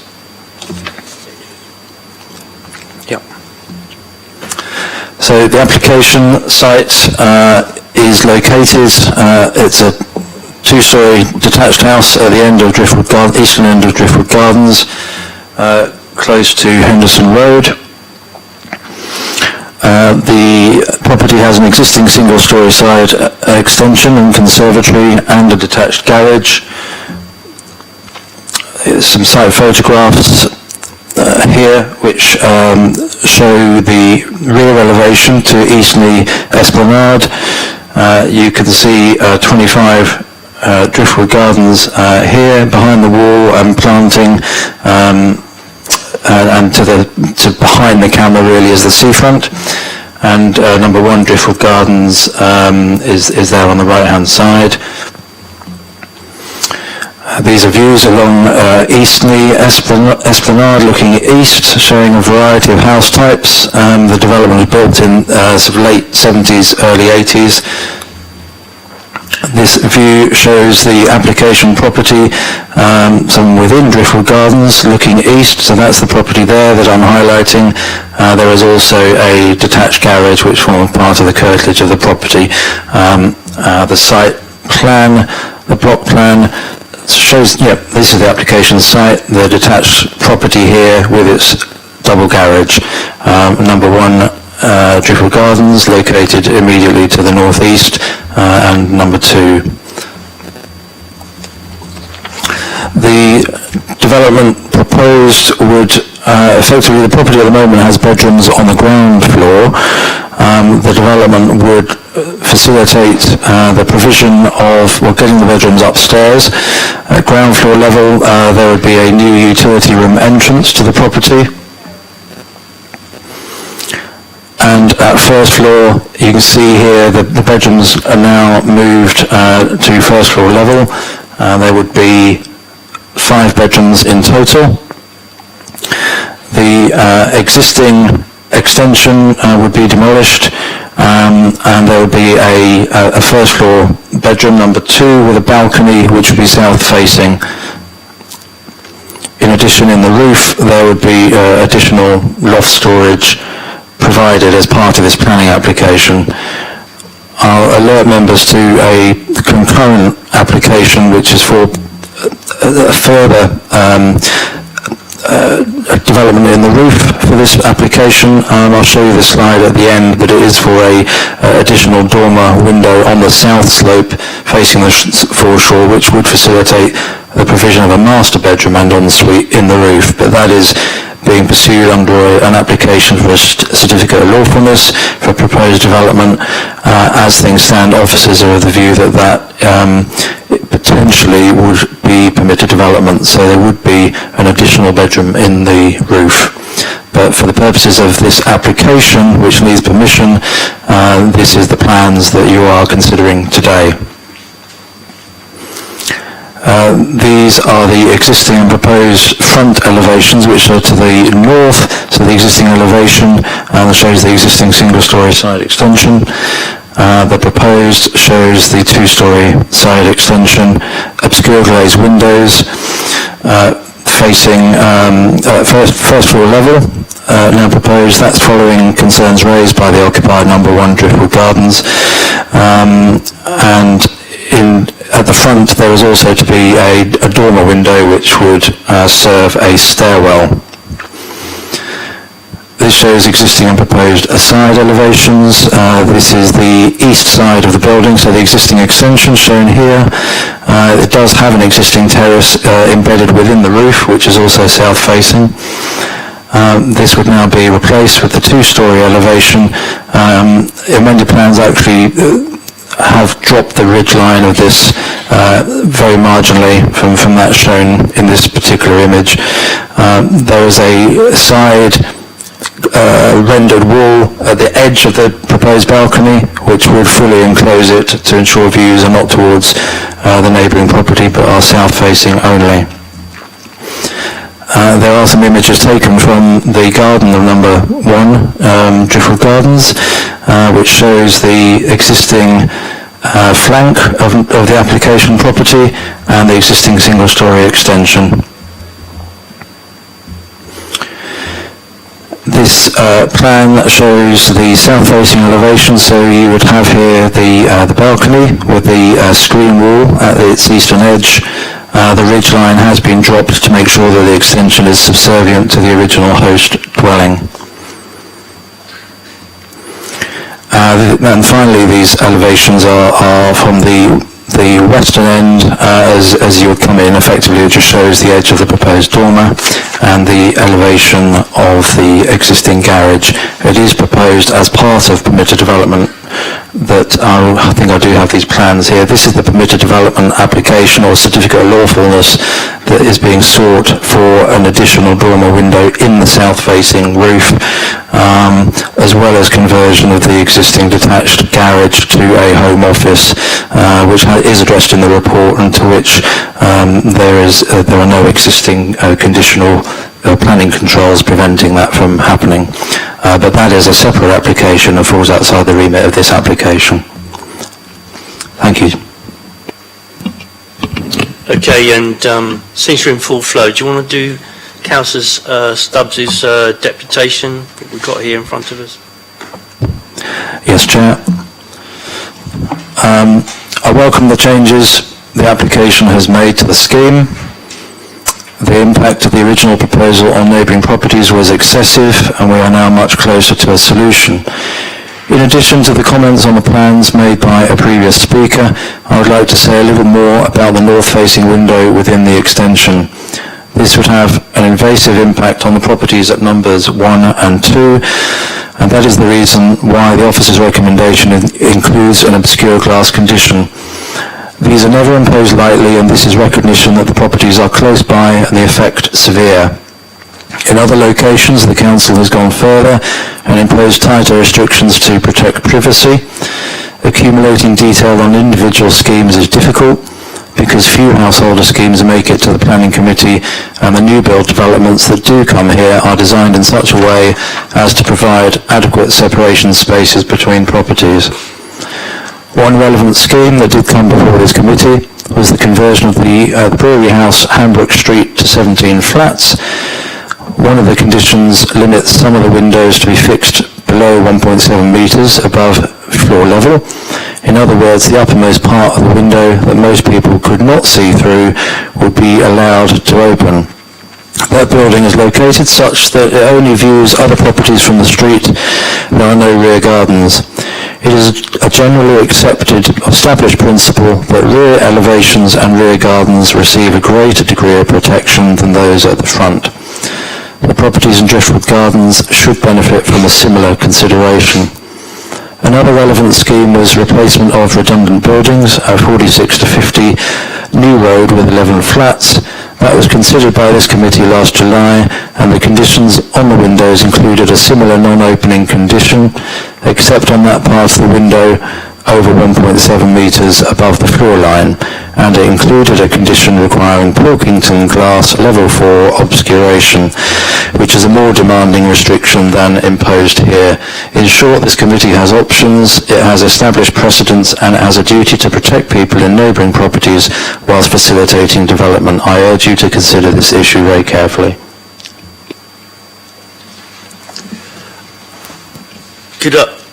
We'll go to Mrs. Wood now, if we may. Over to you, Mrs. Wood. Thank you, Chair and Planning Committee, for hearing my deputation today. My name is Mrs. Wood. I live in 1 Driftwood Gardens, the neighbouring property most significantly impacted by this application. I do not believe that the report fairly assesses the impact of the plans on the amenity of neighbouring residents. The distance between our two properties is 12 metres, 2 metres closer than mentioned in section 510 of the report, which could be misleading to the Planning Committee in terms of the overbearing nature of the proposed plans. In my view, the smaller than reported separation distance and siting relative to my property would materially harm my living conditions with considerations to both outlook and light. The report notes some vegetation along the garden boundary as offering some visual screening. My garden has been growing over 40 years and does offer some screening between our properties in their current format. However, it would not be possible for this vegetation to offer any screening to the size of this proposed first floor extension, and so this actually offers no visual screening in regards to this application. Therefore, the proposed side extension is considered to result in a significant impact in terms of sense of enclosure and loss of outlook. My objection letters have raised concern about the loss of privacy and potential for noise disturbance from the proposed north-facing window, and these concerns remain. There is no requirement for this window for either light or ventilation, which are already well served by the proposed large south-facing opening balcony doors and the open plan layout between the ground and first floors. At a very minimum, more stringent planning conditions should be imposed by the Planning Committee to include increasing the obscurity of glazing to Pilkington glass level 5 and insisting on a completely fixed non-opening window and to be retained thereafter. I would strongly urge the Planning Committee to consider rejecting the north-facing window element of the proposals. Complete removal of this window would prevent loss of privacy and increased noise disturbance, which would otherwise be unfairly and unacceptably forced upon me. I have concerns regarding inaccuracies in 4 out of the 10 drawings proposed for approval in accordance with page 36 of today's Planning Committee report. With regards to the garage, the report indicates in section 513 there are no proposed changes to the garage as part of this planning application, and this is being dealt with separately under a lawful development certificate application. That therefore renders the proposed side, rear and garage elevations plan drawing inaccurate and misleading, as this does include proposed changes to the side elevation of the garage with additional windows proposed. The existing garage window is not 4-paned, and extending this window closer to my property increases the potential for noise disturbance.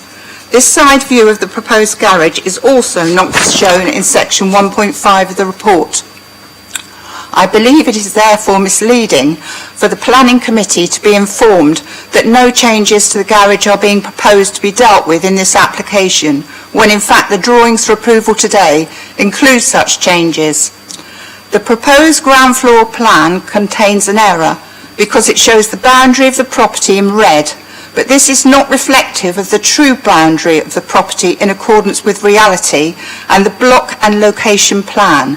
The issue is that there is no space between the rear of the existing garage wall and the garden of my property. The boundary is the rear of the garage wall. This renders the proposed ground floor drawing inaccurate and provides an illusion that there is wider than possible terracing and the proposed extension is sited further from my property boundary than the reality would be. There is an area requiring further clarity marked AA on 3 plan drawings, namely the proposed ground floor, first and second floor and roof plans. In the original planning application, there was an additional plan drawing for the proposed section AA. This is not included within the final plan drawings proposed for approval, and neither is an updated version of this. It is my belief that section AA should either be omitted from these 3 plan drawings, rendering them all inaccurate, or a revised proposed section plan drawing is required for transparency and clarity of details and intentions before a decision can be made upon the application. To summarise and conclude in 3 points. 1. I recommend that planning permission is fully refused today on the basis of misleading, inaccurate plans. This application should at a minimum be deferred to a future planning committee meeting with revised, accurate plans submitted for review by all interested parties ahead of that meeting. This would ensure that the planning committee are voting on wholly accurate reports and drawings. 2. I invite the planning committee to undertake a site visit to my property and see for yourselves the accuracy of my objections and deputations. This is not just a case of not in my backyard. This is a case of ensuring that anything that is given permission does not cause me unfair or undue loss of privacy, outlook or light or increased noise disturbance, all of which I believe this does. 3.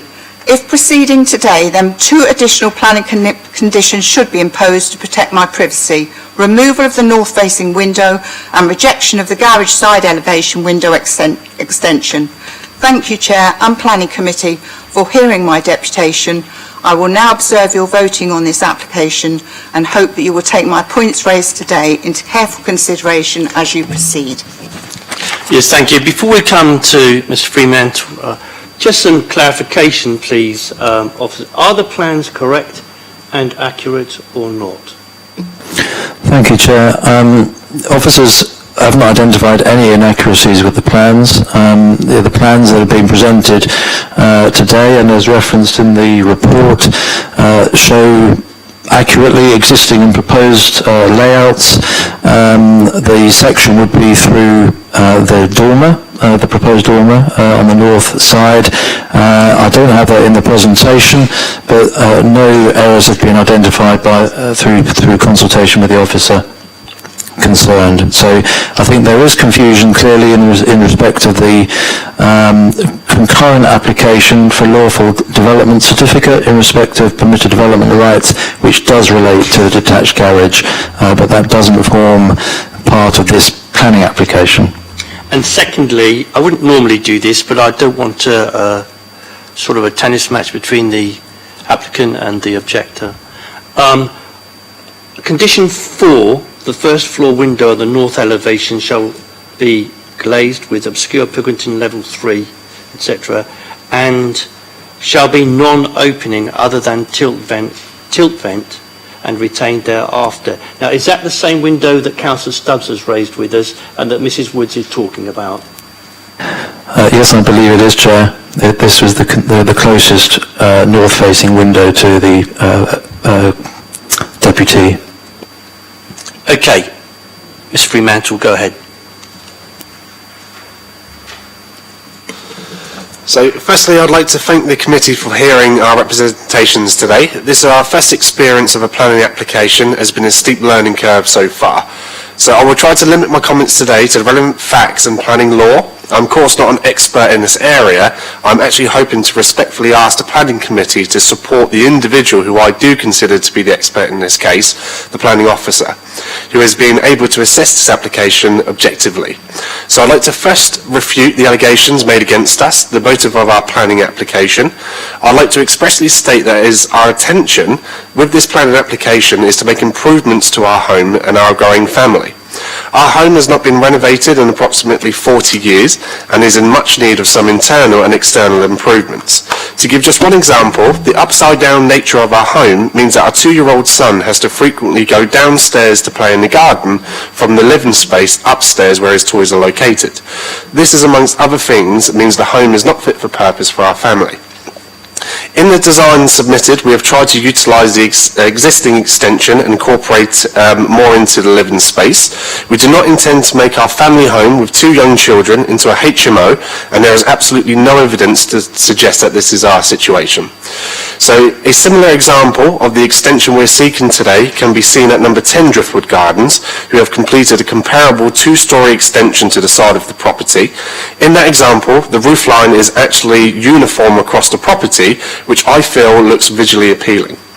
In spite of this precedent, we have made further considerations, reducing the roof height in order for it to appear slightly subservient to the main roof.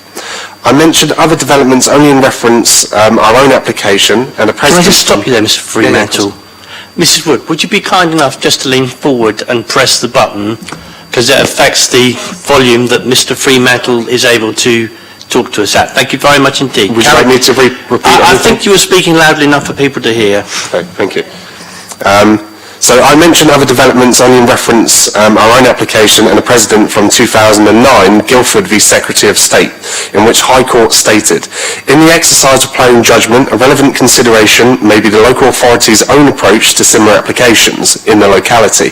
Public law principles demand consistency in the application of policies by public bodies, such as local planning authorities, and derives from general principles of fairness in the treatment of citizens.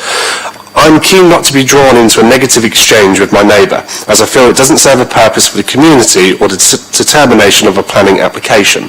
I hope that if you were able to view the property on Google Maps or visit the site, it will become clear to the committee that the alleged impact of what we are proposing to neighbour at number 1 has been grossly exaggerated. I'd like to draw the committee's attention to a number of facts which are relevant to this application, which I believe support the planning officer's recommendation to approve the application today. So these are as follows. So all of the properties in Driftwood Gardens were built as part of the housing estate of 25 detached houses. In this setting, it is clearly reasonable and likely that other individuals may seek to make improvements and changes to their family homes. By nature of living in a densely populated urban environment, all of the properties in Driftwood Gardens by design have a degree of mutual overlooking which cannot be avoided. That term was recently used in a planning application for 10 Driftwood Gardens by the planning officer. Our plans do not overlook any further than what is already visible into any neighbouring property. The property will remain a single detached family home, clearly in keeping with the area. There is a history of approving similar planning applications in the locality of Driftwood Gardens. Many of the properties in Driftwood Gardens have undertaken extensions and home improvements. Most, if not all, of the properties located on the south of the estate have installed rear-facing balconies with an outlook to the sea. Our proposed balcony is certainly one of the smallest and sits on our eastern side, which is the side which we do not have an adjacent neighbour, and where there would be clearly least impact on neighbouring properties. As stated in the officer's report, my neighbour's property is approximately 14 metres or 45 feet away from my home, and given the balcony is on the rear of my property, that distance would likely be further. Issues raised about the noise and light can therefore not be considered reasonable. In regards to the visual amenity of the development, we enlisted the help of a professional, experienced and local architect to help support the design, ensuring it was of excellent quality and in line with the Portsmouth PCS 23, well designed and respecting the character of the city. The design has in mind the Portsmouth Plan PSC 9, revitalise the seafront whilst maintaining the character.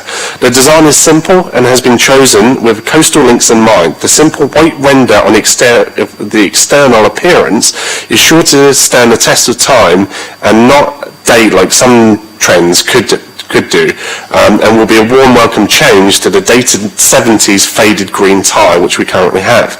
The property is much need of regeneration, and we strongly believe our development will help contribute to the main aim set out in the Portsmouth plans to make Portsmouth a desirable place to live, which epitomises contemporary waterfront living. Our investment and improvements will contribute to making this part of the seafront vibrant and attractive. Given the property is to remain a detached single-family home with minimal additional space added in our design and with comparable extensions throughout the properties in Driftwood Gardens, it is clearly reasonable to say it is of appropriate scale and density. As I stated at the outset, the planning officer is, in my view, the expert in this case, and this is why I am asking the committee to support her recommendation. From the report, the planning officer clearly states the proposed extension is acceptable in terms of its design in relation to the host dwelling and surrounding area, and would not have a significant impact on the amenities of neighbouring residents in terms of loss of outlook, light or privacy. The proposal therefore accords with the relevant policies in the Portsmouth Plan and the National Planning Policy Framework. The President in Planning also appears to support this recommendation. In the Bunthouse Wind Farm inquiry, Inspector Jill Kinnaby confirmed that no individual has the right to a particular view, and changing the outlook from a property is not sufficient. She states that when assessing the effect on visual outlook, it is helpful to pose the question, would the proposal affect the outlook of these residents to such an extent, i.e. be so unpleasant, overwhelming and oppressive that this would become an unattractive place to live? This was endorsed by the Secretary of State, who confirmed the planning system controls development in the public interest and not in the private interest. The preservation of open views is a private interest, which the planning regime is not intended to protect. It is clear in this case that our development could not reasonably consider to render our neighbour's property so unattractive a place to live that permission should be refused. As previously mentioned, we are seeking to reinvest and regenerate a much-loved family home in order to make it work for our growing family for the many years to come. I would ask the committee to support the planning officer's recommendation in this case and approve the application with the conditions outlined. Thank you for your time. All right, thank you. I've got a quick question then. One of the issues at hand is about this balcony, and I see at 1.6 it says there's addition of a privacy screen, 2 metres rendered wall. This is what overlooks Mrs. Wood's rear garden in the southern corner? That's correct, Chair. And is there any other way apart from through the tilted Pilkington 3 obscure glass, they could possibly look into her garden? No. Members, any questions? Councillor Vernon-Jackson.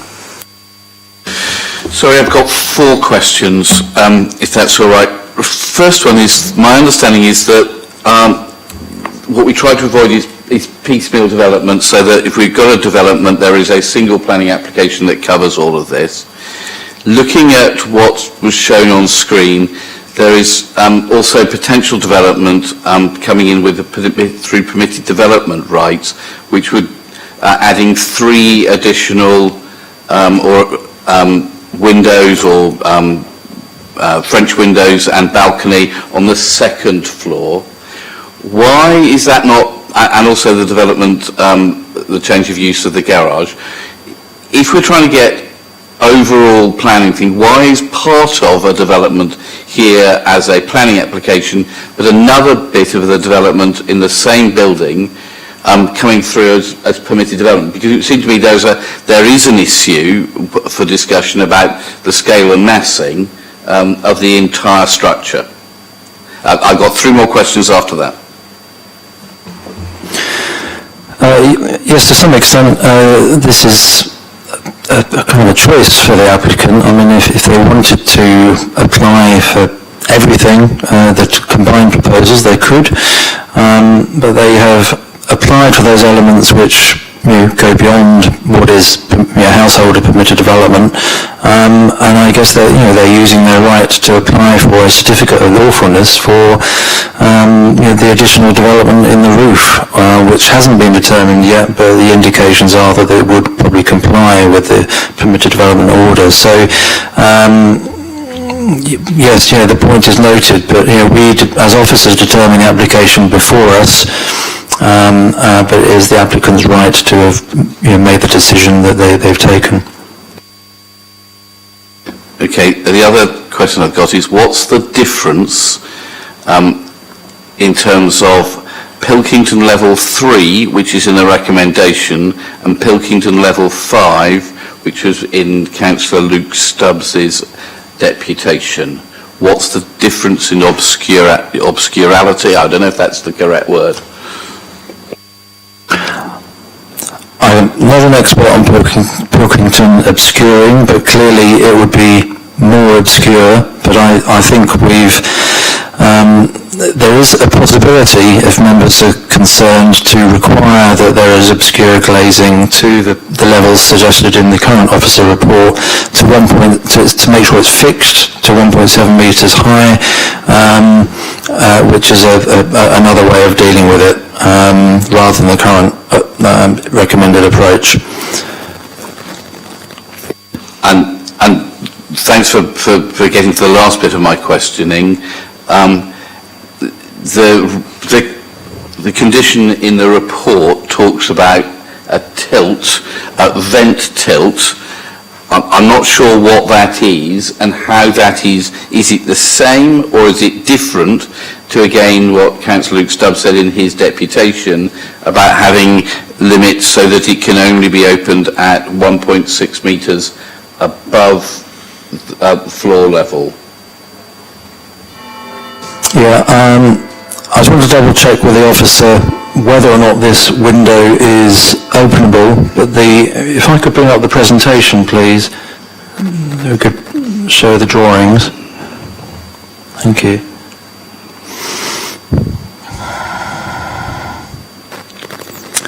So this shows obscure glass, with a top tilt vent only. But is that tilt vent at the bottom or at the top or at the side? These are normally at the top. I will just, if I may, check with the planning officer, the case officer. If I might help, Councillor, it will tilt inwards, and the reason it's to tilt inwards is to allow for ventilation, but it helps to obscure the sight line. The alternative could be that the windows are non-opening 1.7 meters to the finished floor level internally of that bedroom, which would require them to amend the configuration of the window facing north.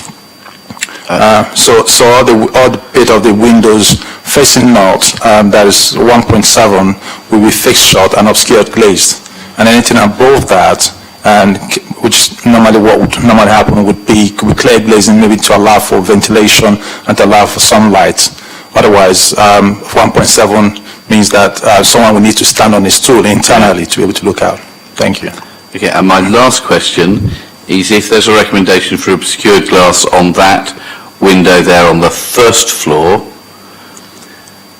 there is a window on the second floor, so higher, therefore be able to see in, but I didn't see a recommendation in terms of that being obscured. Is that because it's in a stairwell and therefore nobody could see out of it anyway? That's correct, councillor. Okay, fine. And it's further away from the property. Okay, thank you very much. Any other questions, members? Right. Councillor Hooper. Yes, just as we're talking about windows, I thought I'd pop in now because this is also an issue for me. Please excuse my naivety, I don't know much about these non-opening windows, but it makes me very, very uneasy from a fire safety point of view. So could you just perhaps flesh out some of the building regs around this and also explain how the fire risk is negated with these non-opening windows, do you know, just in case somebody was trapped in that part of the house and needed to get out? Thank you, councillor. Ultimately, I'm a planning officer, not a building control officer, but they would need building regs for these works, and they would have to comply with that legislation. From a planning perspective, yes, this is a whole window, tilting window for venting, unless members opt to pursue the alternative approach of having having it fixed, obscured to 1.7 metres. But Aze's got some further info. Thank you, Nick. Can you just pull up the floor plan for the first floor? Yes, all right. Thank you very much. Councillor, if I might say, there's the balcony which has the French doors there, which would allow for fire escape for that room. Would that to be required? All right, thank you.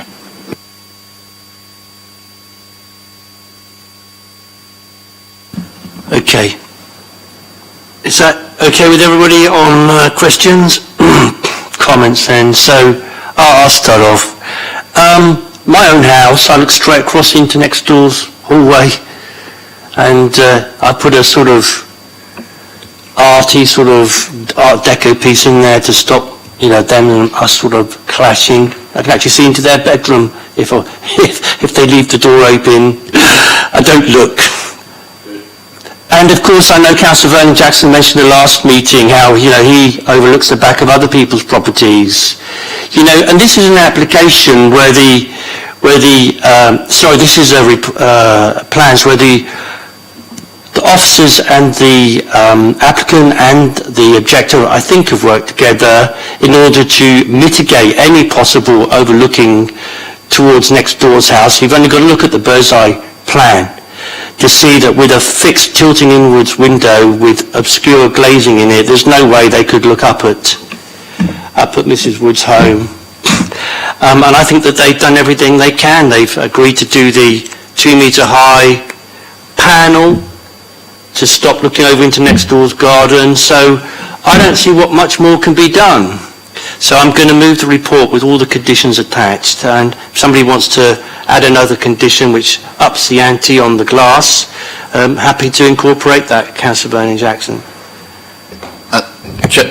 Chairman, I don't see there is a sustainable way in which this is refusable. I am very worried by the piecemeal development because adding a very large extension in the roof as well, where it doesn't look towards other houses, is a big development. But I think what I would suggest is, having listened to deputations, is we look in terms of the conditions on page 56, that instead of Pilkington 3 we go as suggested for Pilkington 5 and 4. It says 4 in Councillor Stubbs's report. So it said 5 in Mrs. Woods' deputation. And I'm not sure... Is there such a thing as level 5, or is it... Yes. Okay, 5, fine. So, and I don't think we should split the difference at 4.5, because that probably doesn't exist. But also, if that window is able to tilt from the bottom inwards, it means that sound can escape right from the very bottom of it. And I think a better solution is something where it is fixed up to the level of 1.7 metres and is able to then tilt in from that level in, so that there is no looking no looking and no escape of noise in. I don't think it's justifiable to say that it should be permanently closed. I just think you need through draft through. But I think, I don't know if anybody will second my suggestion, but I think it is not unreasonable to say that it should be up to the level of 1.7 metres, which we've done in other properties in the city. It should be fixed and only able to tilt from that level up. So what will we end up then? We'll end up with a square bit of fixed glass and an inward leaning opening. Tilt at the top. Okay? That's all right. Oh, I don't know if I got a second. Yeah, well, I'll second it. They're happy with that. As long as everyone's happy, that's the main thing. Right, we got that then, have we? Any other comments? Chair, I thought you proposed the... I have proposed it and I've incorporated... Okay, you're going to incorporate. Yeah, indeed. Lovely, thank you. All right. Are you seconding that then, John? Yeah. And it seems as though everybody's happy on that. Okay. Members, can we, if there's no more comments, can we move to the vote, if that's all right? Okay, all those in favour of the application, please show. And that's unanimous. Thank you all very much indeed. Thank you everybody for coming today. And you've got your planning permission.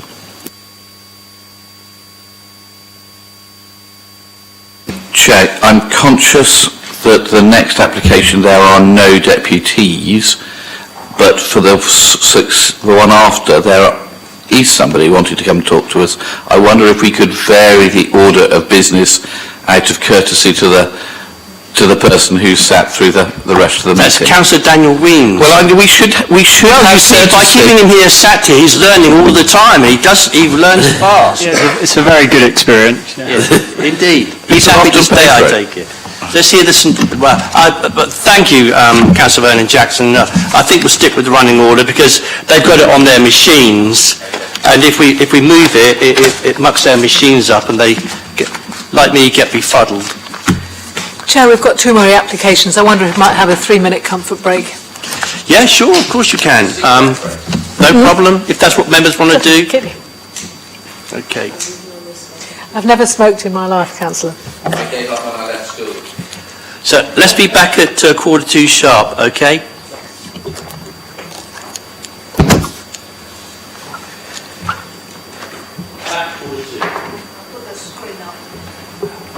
How are you, all right?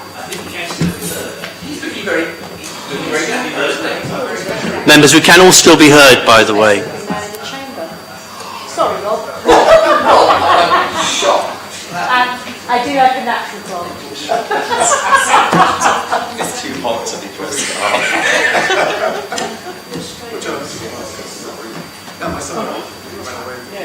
All right. Sorry? Oh, of course you can.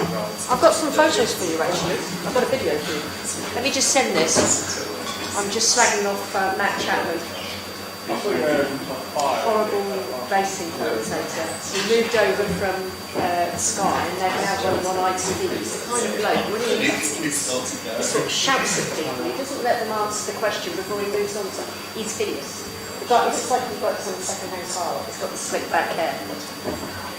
See, there's always been some weirdos associated with horse racing, but they're sort of fitted. Like Big Mac, he's sort of fitted. When I was mayor of Newbury, Oh, you've told me that before. we had free tickets to every horse racing event. Johnny gift. And the nice thing was, you get to the restaurant at the end of it, and you might well have the one that didn't do so well at 3:30. Are you a punter? No. I've got a horse now. I've got a Sharon horse. He's up in Newmarket. Yes. So, gentlemen, how are we? Yeah.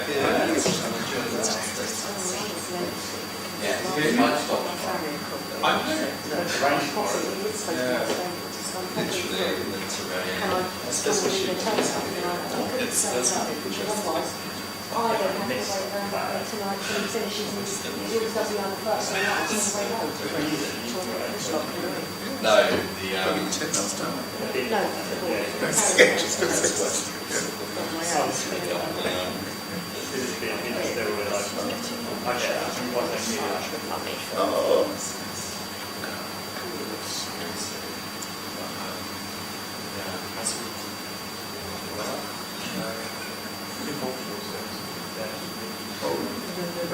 Cameron will pan round to the old back, my sister.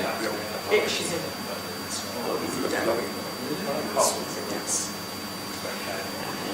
But mine also was going very well.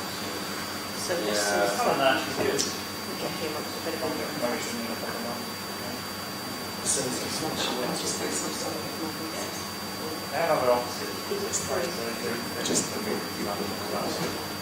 She said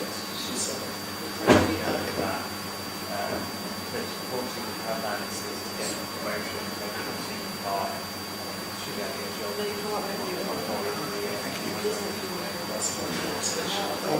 I've never reported anything like this. I find it really irritating.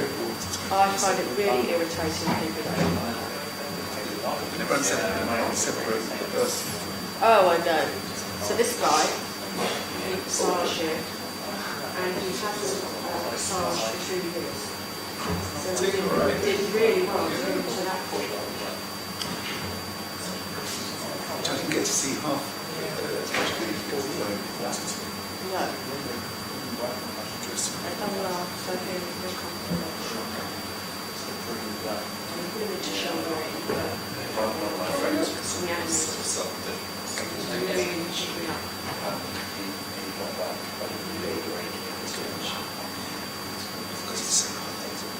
Oh, it is. And that is really incredibly difficult for a horse. It puts a lot of pressure on. Because if you think about it, you're giving contradictory instructions. Yeah. Because you're saying, collect, come back to me, but hang on, I want this energy. So, yeah, it's really weird. My instructor, who trained at Academy in France, she said, what do you want us to do with the massage of here? She says, ride it upwards. Ride it upwards. Because not as I mean jerk the horse in the house, but almost elevate your energy up. Because that's what you need. You're saying wool, and then you're saying, but come on, I want you on the spot and I want energy. So, oh, it does. It does. So, yes, come up. When you come up, let me know. We'll go for lunch. Sounds like lovely pubs right here. He is so far behind. You shouldn't have said that. Shut up, I'm inviting him for lunch. You should have said that in earshot. He's coming to see my horse, that's allowed. What is the hide with? Half an hour, he's so far behind in doing stuff. But, Okay. The headmaster's told you off. and he's sloping off. With weird women in the countryside. Yeah. Well, I'm not sure you should describe his mother as a weird woman. But he's sloping off with your mum today, aren't you? Well, I think it might be. I don't know. If you want perfection, you've got to work at it.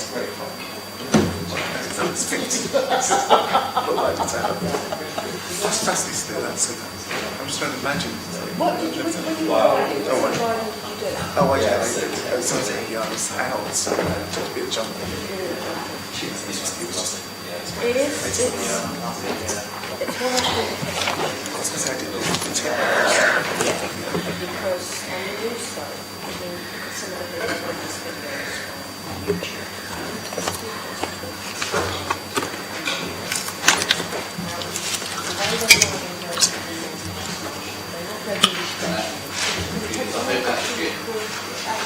I wish. Not this time of day, Gerald. Sorry?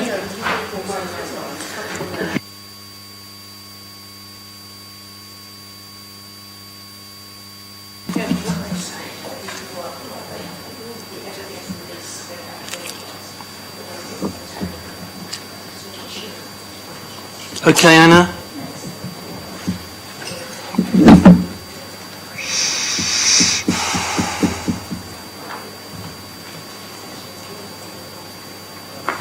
Okay, members, we're back on, so we're going to carry on with the Planning Committee today. We're now considering item number 5 in the reports package, which is 162B Cocknell Road, relocation of a front door and replace with a window. Who is doing this one, gents? Yeah, thank you, Chair. Over to you then. I could have the presentation up, please. This application is before committee because the applicant's partner is a Portsmouth City Council employee. It relates to 162B Copner Road, and there are no deputations, and there is nothing in the supplementary matters. All right, thank you. I'm aware that Councillor Stagg knows the property. Might want to say a little bit or not. Councillor Stagg? I'll just finish presenting. Yep. Oh, sorry, I thought you had. Oh, yeah, no. Well, it's a short report. I was trying to make it even shorter. Right, carry on. Well, it is a very modest development. Aerial view of the property here, located on the corner of Copner Road and Seafield Road. The application relates to a small flat, which you see with the laser pointer here, is roughly in this location here. Effectively, it is simply a replacement of a door, an entrance door, which is currently inside a courtyard, through these metal gates, which is also with an associated, there's a sewing machine business to the right-hand side there. They want to move the door effectively to go on the Seafield Road frontage, as shown in this plan. So at the moment you've got a window, you're putting in a door to match that existing for the adjoining flat, and where the original door is, that will just be made into a window. So because it's a flat, there's no permitted development rights. It's only at committee because of the relationship to the council's employee. So that is it. Thanks. So what Councillor Weems has learnt today is that these sorts of applications involving council members and their staff have to come to the planning committee. Any comments, any questions? Councillor Smythe. I wanted to move that we approve this. Councillor Stagg. Yes, I totally agree. I mean, I see this virtually every day, particularly during COVID, because of the sewing machine place. You can't have people gathering there if they're taking the sewing machines in for repair. So for the people living in the flat, it must be difficult to get in and out. So it must be much easier if their main door is out on Seafield Road. It's nice to have some local knowledge. So all those in favour of the application, please show. Thank you very much. That's approved. So we go now to Councillor Weems. We've been waiting for this. 38 St Chad's Avenue. Who's doing this one, gentlemen? So this is a change of use from dwelling house class C3 to purposes falling within class C3 or class C4 HMO, and Councillor Weems has been busy making representations on these sorts of applications over the last, since he's been elected actually. So anyway, nice to see you here today. Who's doing the introduction? Thanks, off we go then. Thank you, Chair. I refer members to the supplementary matters. For item 6, the header section of the main report document on page 41 has got the wrong prefix year. Should read 21 rather than 20 on the report.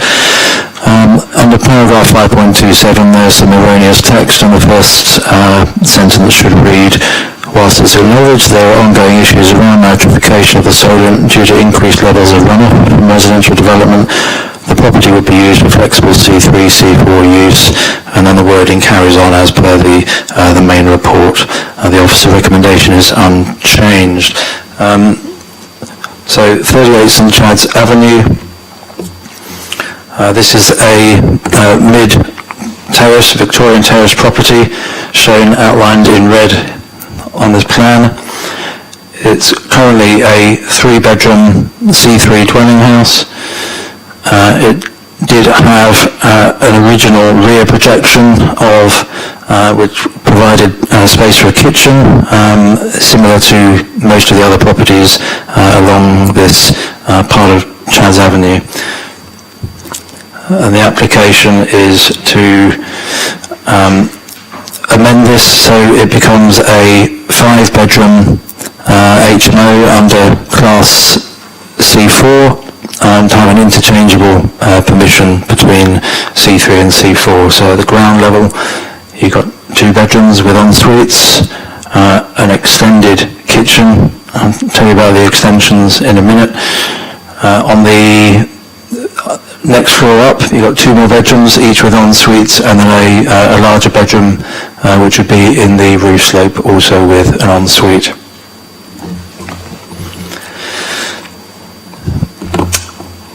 The property has, these development works have already been undertaken.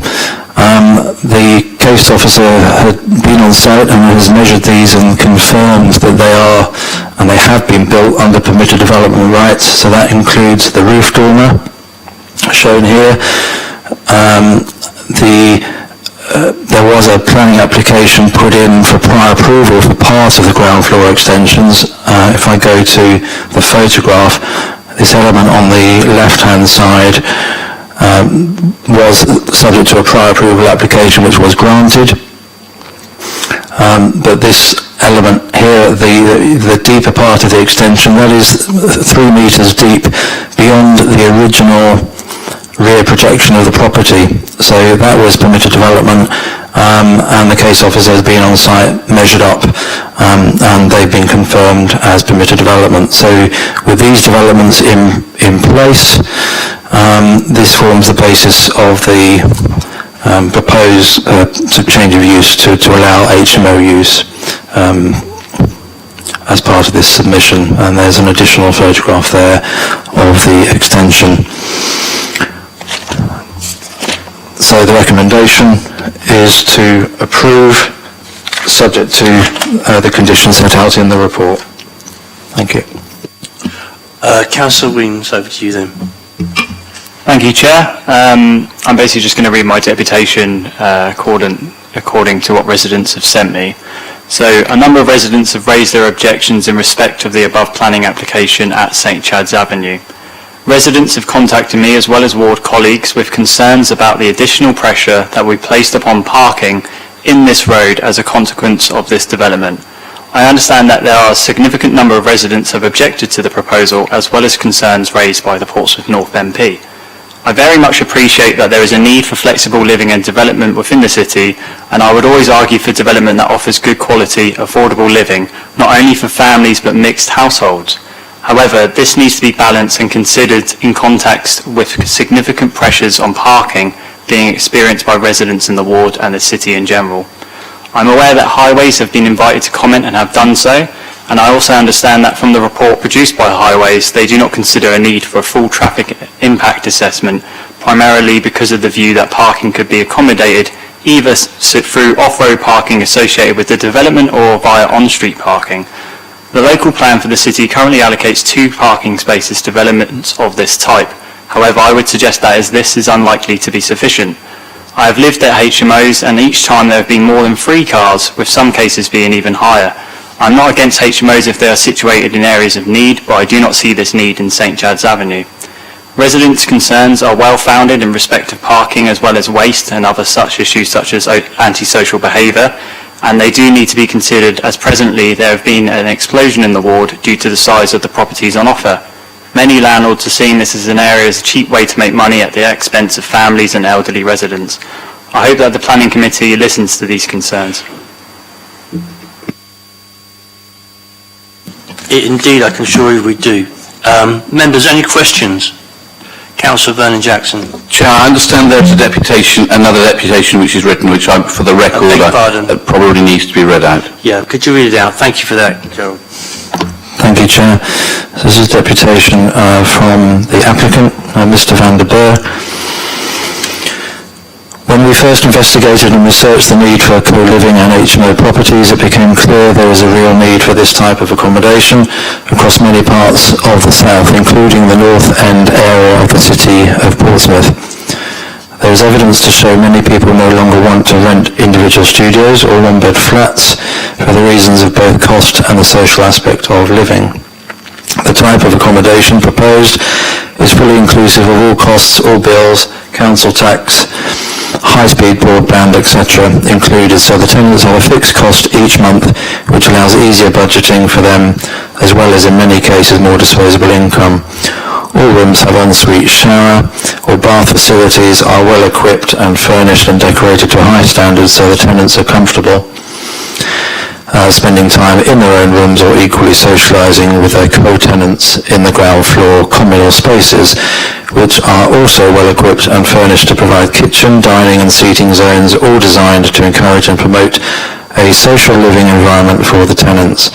All communal areas and individual bedrooms are of a good size and in excess of minimum standards, some by as much as 50%, as required by the October 2019 HMO Supplementary Planning document. In response to the multiple objections received from residents not wanting houses of multiple occupancy in their neighbourhoods, the 10% HMO density rule has been put in place by Portsmouth City Council to ensure mixed and balanced communities exist. The HMO density within this location is well within the 10% limit. We do understand local residents' concerns with HMOs, and having spoken to many of them, it is clear that without exception they believe they are going to be living next to what they perceive as being a badly managed, very untidy property with lots of mainly young, unruly residents causing trouble with loud parties most nights of the week. Who would not be concerned? Another obvious concern is that of increased parking the property will generate. We actively seek out tenants when vetting who do not drive and ensure any properties are within no more than a 5-minute walk to the main bus or other public transport routes. We're also looking at ways to incentivise tenants by providing subsidised public transport to encourage the use of public transport to alleviate parking issues and to also embrace the Council's Green City initiative. The fact of the matter is this type of accommodation, although it still clearly exists, is no longer being provided from new. The majority of professional landlords realise that people now expect good quality, comfortable, affordable and properly managed places to live, and are trying to provide this in a professional manner. We set out to be one of those landlords and are determined to be so. We invest a great deal of money into the renovation of the property and carry out works above and beyond what is required by planning or building regulations. All party walls are soundproof, for example, following comments and concerns from neighbours, to provide as minimum disruption to the neighbouring residents as possible, which of course does work both ways. The property will be managed by a professional established agent, and we remain hands-on, being contactable and accessible at all times. Disturbances will not be accepted or tolerated. Any complaints will be dealt with quickly, professionally and efficiently. It is of course in our interest to ensure the property has respectful tenants. In conclusion, we feel this committee should be encouraging high-quality conversions that many landlords are now trying to provide. These type of conversions will only encourage improved and greater standards of other HMO and co-living properties in the area, which are quite clearly needed. We would respectfully urge you to agree with the planning officer who has recommended the application for approval. We thank you for listening. Okay, so I have a question. It's about the communal living space. Chair, we've got one more deputation. Oh, sorry, I beg your pardon. Sorry, I beg your pardon. Carry on. That's okay. My name's Rebecca Sutcliffe. I'm the owner of number 40 St Chad's Avenue, the neighbouring property to the one we're discussing. I'm here to represent myself and my partner and our views on living next door to this HMO, and also on behalf of the residents of St Chad's Avenue and Hewitt Road. Firstly, I'd like to make you all aware of what it's been like living next to this property for the last 8 months. I work long shifts. I'm a midwife working in the NHS. I can't begin to tell you how awful the noise and the mess has been from this renovation. I work mainly nights. Trying to sleep during the day with this noise has been awful. There's also been a problem with mess on the street in my front and back garden from the constant dust and dirt. There's also been an invasion of privacy from builders in my garden repairing damage to my property, and also whilst they were building the extension on the back. I've had builders and other workmen banging on my door when I'm trying to sleep to ask me to move my car, which is parked outside my own house, to allow for their own trucks and skips, etc. There's also been trucks left in the middle of the road causing havoc to the other vehicles, which has been totally unacceptable. Moving on to the extension that has been built. We bought this house 2.5 years ago, first home that we've owned, specifically wanting a south-facing garden with lots of sunlight, which we had.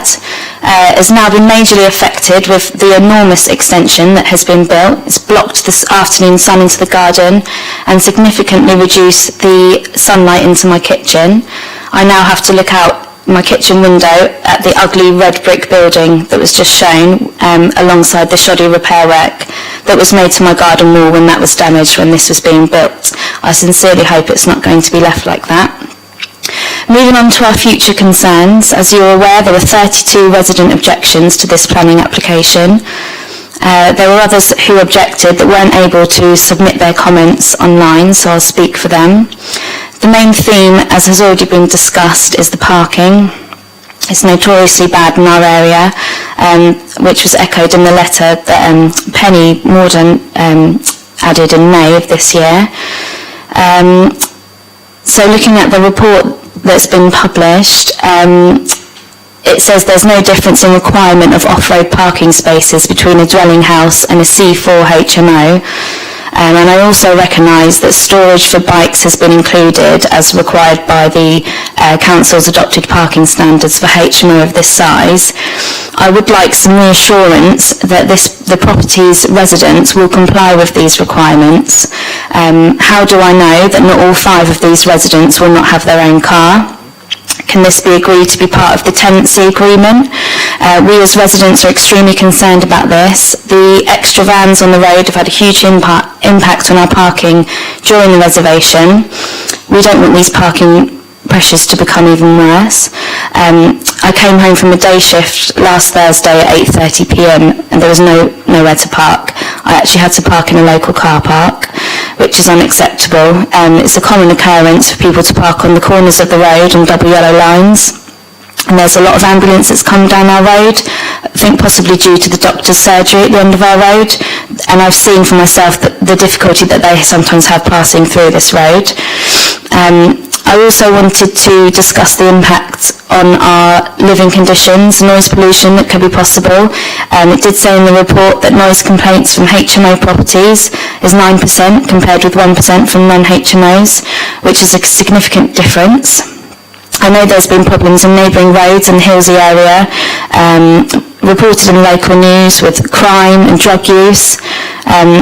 As a resident, I know this road. I know that particularly my end of the road is a quiet family road, great community spirit. Most people living in the proximity of this property are homeowners. The properties are well looked after, and we were concerned about the types of individuals that may be living in this house and potential for antisocial behaviour. I really hope that if this is approved today, that the property owner, Mr Vanderberg, will consider our concerns, work with us as residents to try and keep the street as it is, quiet, clean community, and avoid the occurrences of some of the problems that have been faced in other areas of the city that have a higher rate of HMO properties. Thank you. So I missed you out at the beginning, Rebecca, and thank you very much for coming on today and for waiting for so long. Yes, a question I have is generally, as I do, about the communal area. When we reject these sorts of plans, and they do get rejected sometimes, we would go into the communal space in detail. So again, we find a proposal that combines the kitchen together with, and I can't see what it says, I'm terribly sorry, I've got a small screen here, but what does it say on page 63 or 43, whichever one you're looking at? It shows a table, I think, with like 1, 2, 3, 4, 5, 6 or 7 chairs around it. What is that sort of running alongside, parallel to the table? The writing's so small I cannot read it. What does it say that is? Chair, I think these are wall units for the kitchen, I believe. I agree. It is very, very small. I can ask the planning officer to confirm. You're probably right. So really and truly, this is a kitchen and dining area combined. And the communal space, is that measured wall to wall or from the beginning of the units across to the wall? So you've got, in other words, the floor area rather than the room. The measurements are taken from the inside of the wall, so these are sort of internal usable space. And the requirement was 24 square metres, they're providing 25.31. Yeah, forgive me for labouring the point. So it's from wall to wall, and includes the cupboards there. Yes, it's wall to wall. So if you then say the cupboards are not part of the communal space, I mean, I can't see anybody climbing into a cupboard and sitting and relaxing and so on. Forgive me for being like this, but they're not going to sit in a cupboard and relax, are they? And so the area will be reduced further. Strictly speaking, Chair, yes, that's correct, but the measurements in the SPD would be taken from wall to wall internal distances. Clearly there's internal units, furniture, etc. Always, but it complies with the SPD. Okay, so you know full well that we've rejected some of these where the configuration of the communal space with things jutting out into it and have reduced, and the planning inspector has agreed with us when we've done this, that the communal area is not sufficient. And including the kitchen, that's wall to wall again? Yes, these are wall-to-wall measurements of dimensions provided. I can say in terms of the small writing that refers to a washing machine and a tumble dryer. Thank you. Yeah.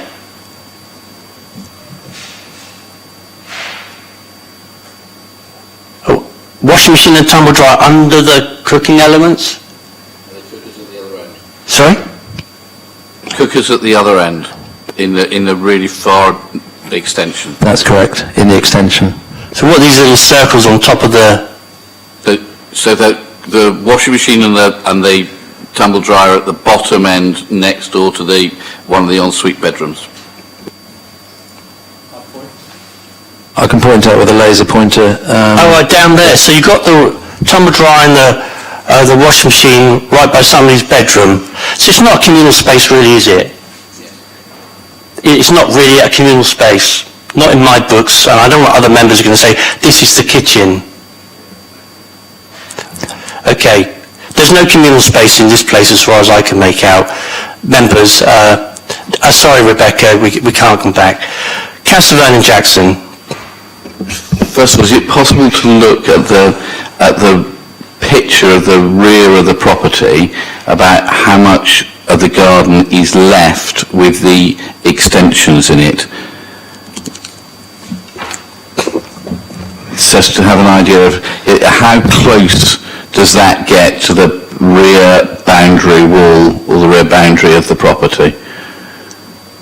Just bear with me, Councillor. If I just go to, I don't actually have a block plan on the presentation, but if you see the laser pointer here, this is the property. I mean, there's still, these are just informal comments, but I would suggest that you've got about another 4 to 5 metres to the end of the garden and beyond that rear extension. And that is acceptable under government regulations for permitted development? Well, yes, this would still provide an adequate level of amenity for the property, and it would comply with the SPD. So this fits with what the government says is okay? Yes, officers recommending approval. Okay. Second question, in terms of parking standard, it's a terraced house. In terms of the government's depth and their planning policy the government impose on us, what powers does the City Council have to turn this down on grounds of parking? In a sustainable way. There's no point, it seems to me there's no point us turning something down knowing that the government inspector is just going to pass it later. We're just giving people false hope and that's not sensible. So in reality, with the government's parking standards, what chance have we got if we turn this down for lack of parking? Thank you, Councillor. The chance would be very slim. The highway officer has been consulted to raise no objection on the basis that the standard for the proposal would be 0.5 spaces more than the current situation, and on that basis, whilst recognising that the street is quite heavily parked, doesn't feel it could be a sustainable refusal reason or defended on appeal. Okay, and my third question is there's been, from deputations, a concern about not wanting a house of multiple occupation here. In terms of government policy, and again, being able to sustain a refusal if we wanted to refuse it here locally, we have a policy that limits it at 10%. Other councils don't have any limits, but we have a 10% threshold. If we wanted a threshold that was lower, so it says 1.25% here, would government policy allow us to be able to turn it down at a level of just 1.25% house of multiple occupation in a 50-metre radius?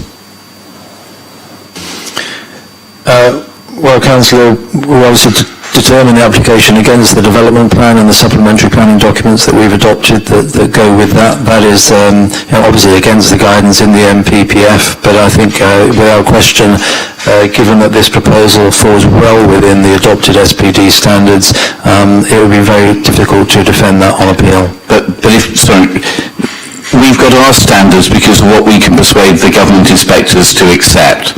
If we came into a lower standard at 5% or 2% and imposed this on the city, would that get through the government inspectors? No, I do not think that would be the case. Okay, thank you very much indeed. Just to tease out that point, I mean, you might be coming to Twyford Avenue, Councillor Smythe. Do you remember there was, I'm sure the officers will agree with me, that we recently did reject an application because it was insufficient by 0.5, a half car parking space in Twyford Avenue, and the planning inspector did not agree with us. You agree? Yeah. So I put it in the form of a question. Councillor Smythe. Thank you, Chair. I've just got one question. I think notwithstanding concerns that have been about the size of the kitchen living room, we do count that as communal space, and it is above the standard. However, it does say in the report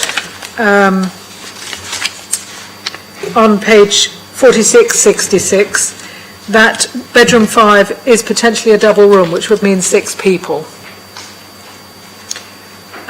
What is the officer's view of that, and would that make any difference to the required size of the communal areas that are there if it's going to be 6 people there?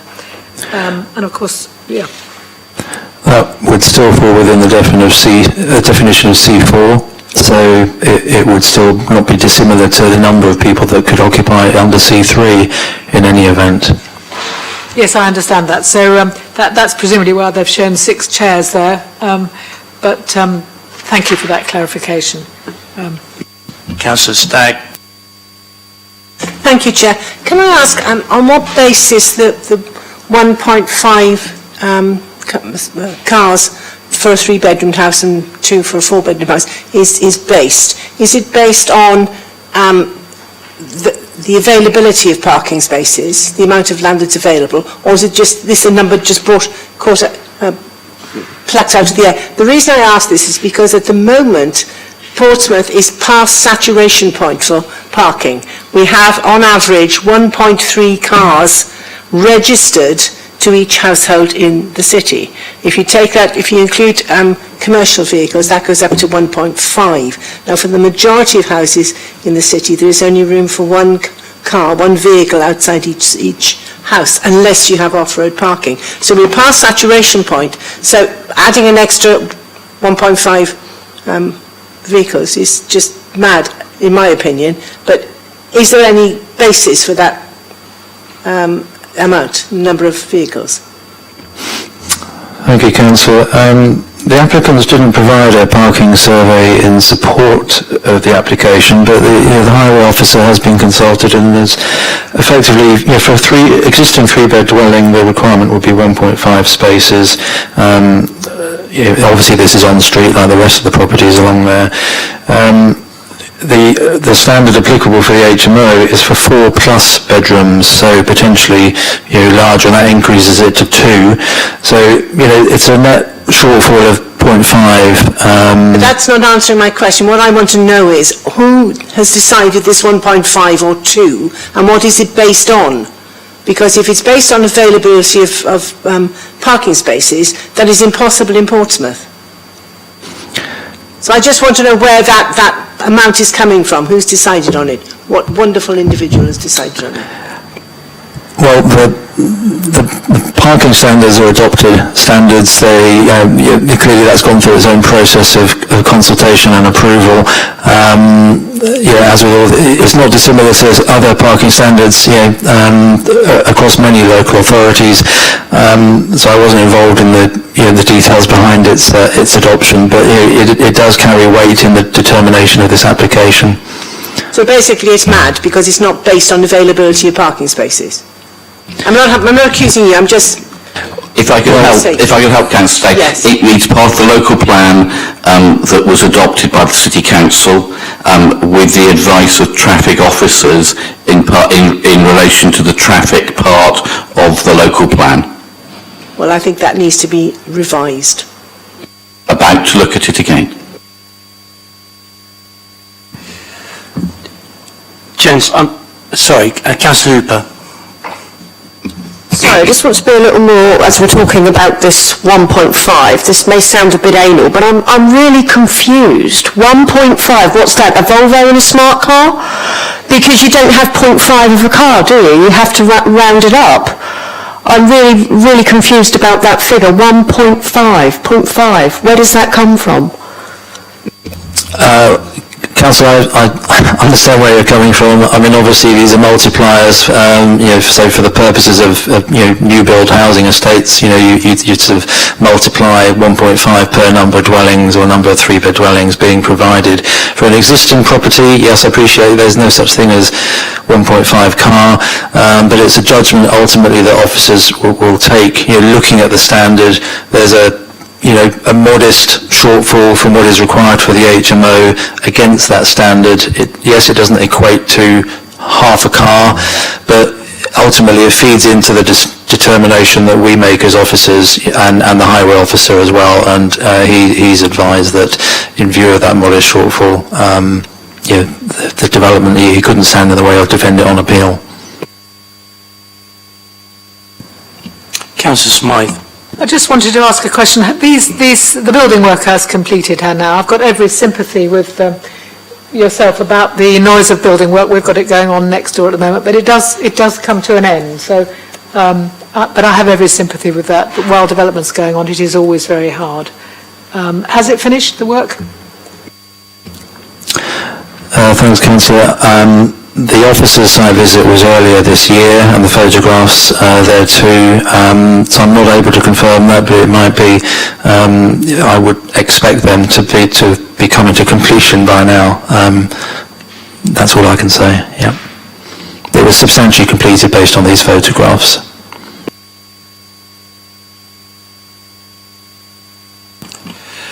I'm trying to inform myself. But there's a big document, the SPD. Can you give me the definition, do you think, of a shared living space? Is it within the document of what it actually says, what it means? What is shared living space? What qualifies as shared living space? communal areas, in other words, shared communal area. Yeah, I don't have a copy of the document to hand.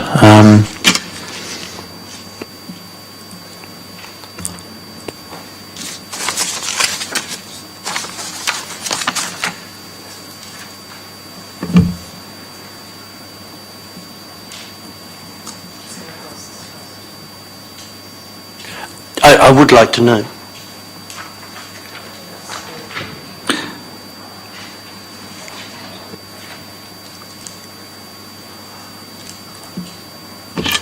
Okay, Chair, I've got a copy of the SPD now. Combined living space is defined as a single, typically open plan space, usually containing a kitchen, dining area and living area, laundry and utility space. So this fits the definition then? Yes, it does. Thank you very much indeed. Members, any other? Councillor Smythe. I just wondered if you were ready to move on to comments and decision. Any other questions, members? Any comments? Councillor New. Thank you, Chair. Thank you to the Deputy for coming. I share many of your concerns, so actually, just as a point of context, I actually went to view a house before Christmas in Chad, in this road, but on my side, in the Copner ward, because it shares a boundary, and I was horrified by how tiny these houses are inside, and of course they look big, you know, with wide-angle lenses and the tricks of the trade from the letting agents, etc., and sales agents. But I was shocked by how small they are, and I think I share your concern, Chair, that often we've welcomed high-quality HMOs because that's what's needed, especially for independent people that need a property to live in that's their own, and many of them will be young professionals. But we have recently seen a number of applications coming forward like this, where they do seem to fit the definition of cram them in. Get as many people as they can into a narrow property, dress it up, you know, however they like, with lots of building works, etc. But the reality is that communal living space is tiny, and it is the bare minimum of our own policy of what is acceptable. And so based upon that, I'll be voting against this. And I think that there are a number of principles that we would be able to consider, where we'd be able to vote this down on. One of them is the actual principle of development. Now, this road specifically has had a lot of problems, and as the Deputy points out, around Hewitt Road and some other neighbouring roads. So with another hat on, even though these areas sit outside of my ward boundaries, there are crossovers because of the wider antisocial and parking aspects, etc. So, you know, as many of you will be aware, especially people that are in the south, you know, lots of things kind of cross over different areas. But there's been a lot of antisocial behaviour stuff here. In fact, one of the residents of that road is now serving a custodial sentence and will probably die in prison. You know, the problems are many here. And I think that actually we've seen a move probably within the last 3 to 4 months alone, so very recently, together with the police, you know, the legal system, etc., to actually start to see this area moving back into a much nicer residential area. I really don't think that this application is going to add to that aspiration of returning this area back into a much nicer residential place to live. I think the parking, okay, that's something we could sit here and debate all day long. You know, it's without a doubt, while we're talking about 1.5 spaces or whatever, and our policy does, I think, definitely need to be revisited, and welcome news from the leader of the City Council that indeed is in the plans. But the reality is there's no condition that we can put upon the people that will be moving in there as tenants to not bring their cars. And the reality is, if someone wants to drive, they're going to, and it's going to further impact on that area. I really don't think there's any solution on that, and there's nothing that we can do. But based upon that, and that this is already a road that is very, very problematic in terms of parking, as the Deputy mentioned, and I know this because I've had casework, I'm sure my Hillsey colleagues have had casework, Councillor Paytaris and Jonas. that people do park on those corners, and it's especially, it impacts especially on disabled people, wheelchair users, let alone people doing the school runs, etc., because of course it's very close to the local schools. It's problematic, and as a council, we don't have the facilities to deal with things like that in real terms either. So, for example, when somebody's been reported blocking the dropped curbs, etc., on the corners of those roads, it gets reported to the council. Quite often it can be outside of the times that we're open. By the time that we've actually eventually sent somebody down to look into that, they've gone, they've moved. The problem's already been created. The person's been inconvenienced, disabled person, mum taking kids to school, whatever, and then those people just come back, and so it's an ongoing problem. And so the other main thing as well from the main issues for consideration, I think the amenity impact is probably covered by some of the stuff that I've just mentioned with regards to neighbouring residents, and certainly the information that's been presented today by Councillor Daniel Weems and by the Deputy here, I think has gone into quite a lot of detail about the negative impacts that will have, least of all the other additional issues in this street. And the fact that this is, in my opinion, a low-quality HMO application.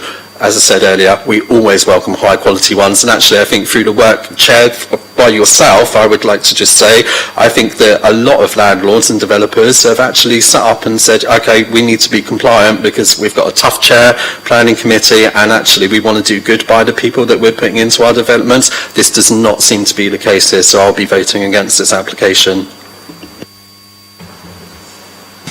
Councillor Vernon-Jackson. I'm sorry, I know we got into comments, but if you just excuse, I have great deal of sympathy for everything Councillor Robney has said, and I would always look for things to turn HMOs down where we've got a leg to stand on. The only one I can see here is that it says bedroom 5 is a double, so it hits all the space standards. But the combined living kitchen area is for 3 to 5 people, not for 6. The bit above says it does hit the requirement for 6-person HMO, but in which case, why does the grid below say that it's only a combined living kitchen area for 3 to 5 people at 25 square metres? I think to clarify, and looking at the plans actually in the main report, the applicants have stated on their drawings each bedroom is for single use. Clearly it's a large bedroom at the top of the house, but that is what the applicants have said, and then potentially we could add a condition on that basis that limits occupants to 5. Okay, which would be sensible. I have a great deal of sympathy for everything Councillor Rodney has said and the people who come to talk to us. My problem here is that I can't see within government policy a way of turning this down,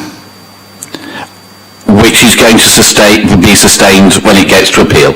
And giving people false hope just because it might make people feel nice at a meeting is not what we need to do. So the parking issue, we've been told we won't be able to win an appeal because it's half a space less. The permitted development right, that extension is clearly a real problem for neighbours and is horrible, but sits within government policy to allow that. Having HMOs, we've got limits we can say no to if there are more than 10% in an area, but the advice is we can't say no lower than that because of government policy. So we can either, and I absolutely sympathise with everything Councillor Rodney has said, and I'd agree with it all, but I don't think the government give us any realistic ability to say no and defend it. I think we've done brilliant at that, and I think the Chair has been absolutely excellent at going after HMO developments which are substandard and don't hit the space requirement. And we had a report today at the beginning of the meeting where we turned one of those down because it didn't hit the space requirement, and we sustained that appeal. But this does hit all the space requirements. So I think if we're going to go on the lines of turning it down, we're going to do it knowing, and we need to be absolutely upfront about this, that the government inspector will give it permission. All we'll be doing is giving false hope to residents because government policy is absolutely clear. But I think we need to be clear that maybe actually we should see if we could get government policy changed. And I'm interested that the MP for Portsmouth North, who's a very powerful person, a member of the Cabinet, has written here to object. And I think maybe what we should do from this committee is write to the MP for Portsmouth North to ask her to get the bits of government policy that cause real problems to local families changed. So to write to the MP for Portsmouth North to be able to say, please get the parking standards changed and the way in which the government give us the power to do that. Can you get that changed and give us in this committee the power to say no to things if people are not providing enough the right amount of car parking? Likewise, the MP in Portsmouth North, please can you get the rules for permitted development changed so this terrible extension should not have been built, but government policy says it's all right, and that's absolutely wrong. And we need to get the MP for Portsmouth North, who's in the Cabinet, to get that changed. And likewise, the ability to say no to HMOs. We have no ability in an area with below 10% to be able to say no to an HMO. If an MP for Portsmouth North can get that changed to a lower threshold, that would benefit lots of people who have these concerns. So I think we should write to the MP Portsmouth North, who has written in about this planning application, to ask her to change these areas of government policy, which mean that we have no options. We'd love to support local residents, but government policy gives us no option to help people. And if the MP for Portsmouth North can get that changed, we will cheer her from the rafters across all parties. I'd love to support Councillor Rob Hughes' thing, but I think in doing so, I will be doing it just to try to make people happy today, knowing that the government inspector will say yes to this anyway because it hits all the government policies. And I don't think that we should be in the position of trying to fool residents that we can say no to this when the government policy gives us no ability to do so. But maybe the MP for Portsmouth North can change that so in future, when planning applications come, we're not left in this terrible position. Chairman, just as a point of order really for some of the things that Councillor Vernon Jackson said. First of all, Penny Mordaunt MP is not in the Cabinet. Secondly, just on the own line of thought as the leader of the City Council has just put out about not misleading people, everybody here knows that this is a public meeting being broadcast. And single MP, especially somebody outside the Cabinet, does not have the ability or power to get things like that changed. By all means, do write to her, but let's just be clear about what can be expected. Right, thank you both very much. I have great confidence in her. Yeah, thank you both very much indeed. Councillor Smythe, then I'm going to say something. And with a slightly heavy heart, I'd like to propose that we go with the officer's recommendation here for all the reasons that Councillor Vernon Jackson has given. And I do have a heavy heart about it. I think that extension is problematic, and I do think it's a good idea if we could try and get central government policy changed on this point. And indeed, I think the local plan will, to some extent, address some of our concerns with the new policy. But just at this present time, we have, I think, no choice but to approve this, and I'd like to move that, please. Okay, so I'll come to that in a moment. And I'm listening to everything everybody says. Clearly, I'll take these matters very... I have a different view. And the condition about limiting it to 5 residents, which I think Councillor Jackson also proposed. So I have a different view. I'm particularly concerned about the bedroom which is adjacent to the kitchen and a loo in what looks like the hallway. For my own purposes, I've labelled it bedroom 1, gents.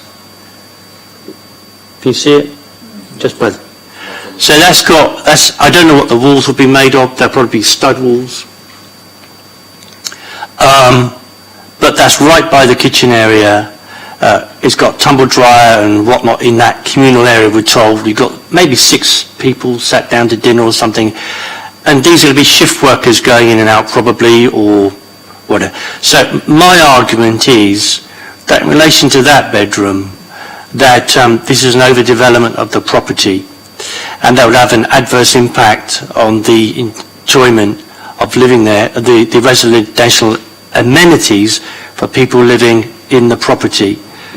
So I don't know if I will get a seconder for that, but I do believe that this is an overdevelopment, coin a phrase, cram-em-in development, and that it is unfortunate that bedroom is right there in order to put more people into the house. I think it's very badly located, so that's my proposition. Happy to second, Chair. Okay then, so, but we have the first one on the table that's already been seconded, Councillor New, which is put by Councillor Vernon Jackson, seconded by Councillor Smythe, so we have to go there first. That's right, isn't it? I don't think Councillor Vernon Jackson proposed anything. That is true. Okay, so at the moment we have a proposition by Councillor Smythe. Is her proposal for the report seconded or not? No, Chair, it's not been seconded so far. Anyone want to second? I'm happy to second it. Okay, so the proper... with the addition of the writing of the letter to the MP for Portsmouth North. Okay, that's noted in the thing. So we've got a proposition on the table which is from me first of all, seconded by Councillor New. If that one doesn't win, then we'll go to Councillor Smythe's proposition. That's correct order, isn't it? Yes, Chair. The planning officer may wish to comment on the proposal. Yeah, thank you for the nudge. Gentlemen. Thank you, Chair. Are we including the condition limiting it to 5 residents? Yes, indeed, in my proposition, limit it, yes, limit it to 5, but at the moment I'm saying to reject it on the grounds of overdevelopment and the adverse impact on the future residential amenities of the occupiers, the intended occupiers. Thank you, Chair. That one is noted. I was wondering about Councillor Smythe's recommendation. Yeah, she's putting that in. Yes, I mean, there is some ambiguity in the report, and I think both Councillor Vernon Jackson and I would like it to be limited to 5. Okay, so we're clear on what vote. All those in favour of my proposition to reject, please show. That's 1, 2, 3, 4. Therefore, it's rejected.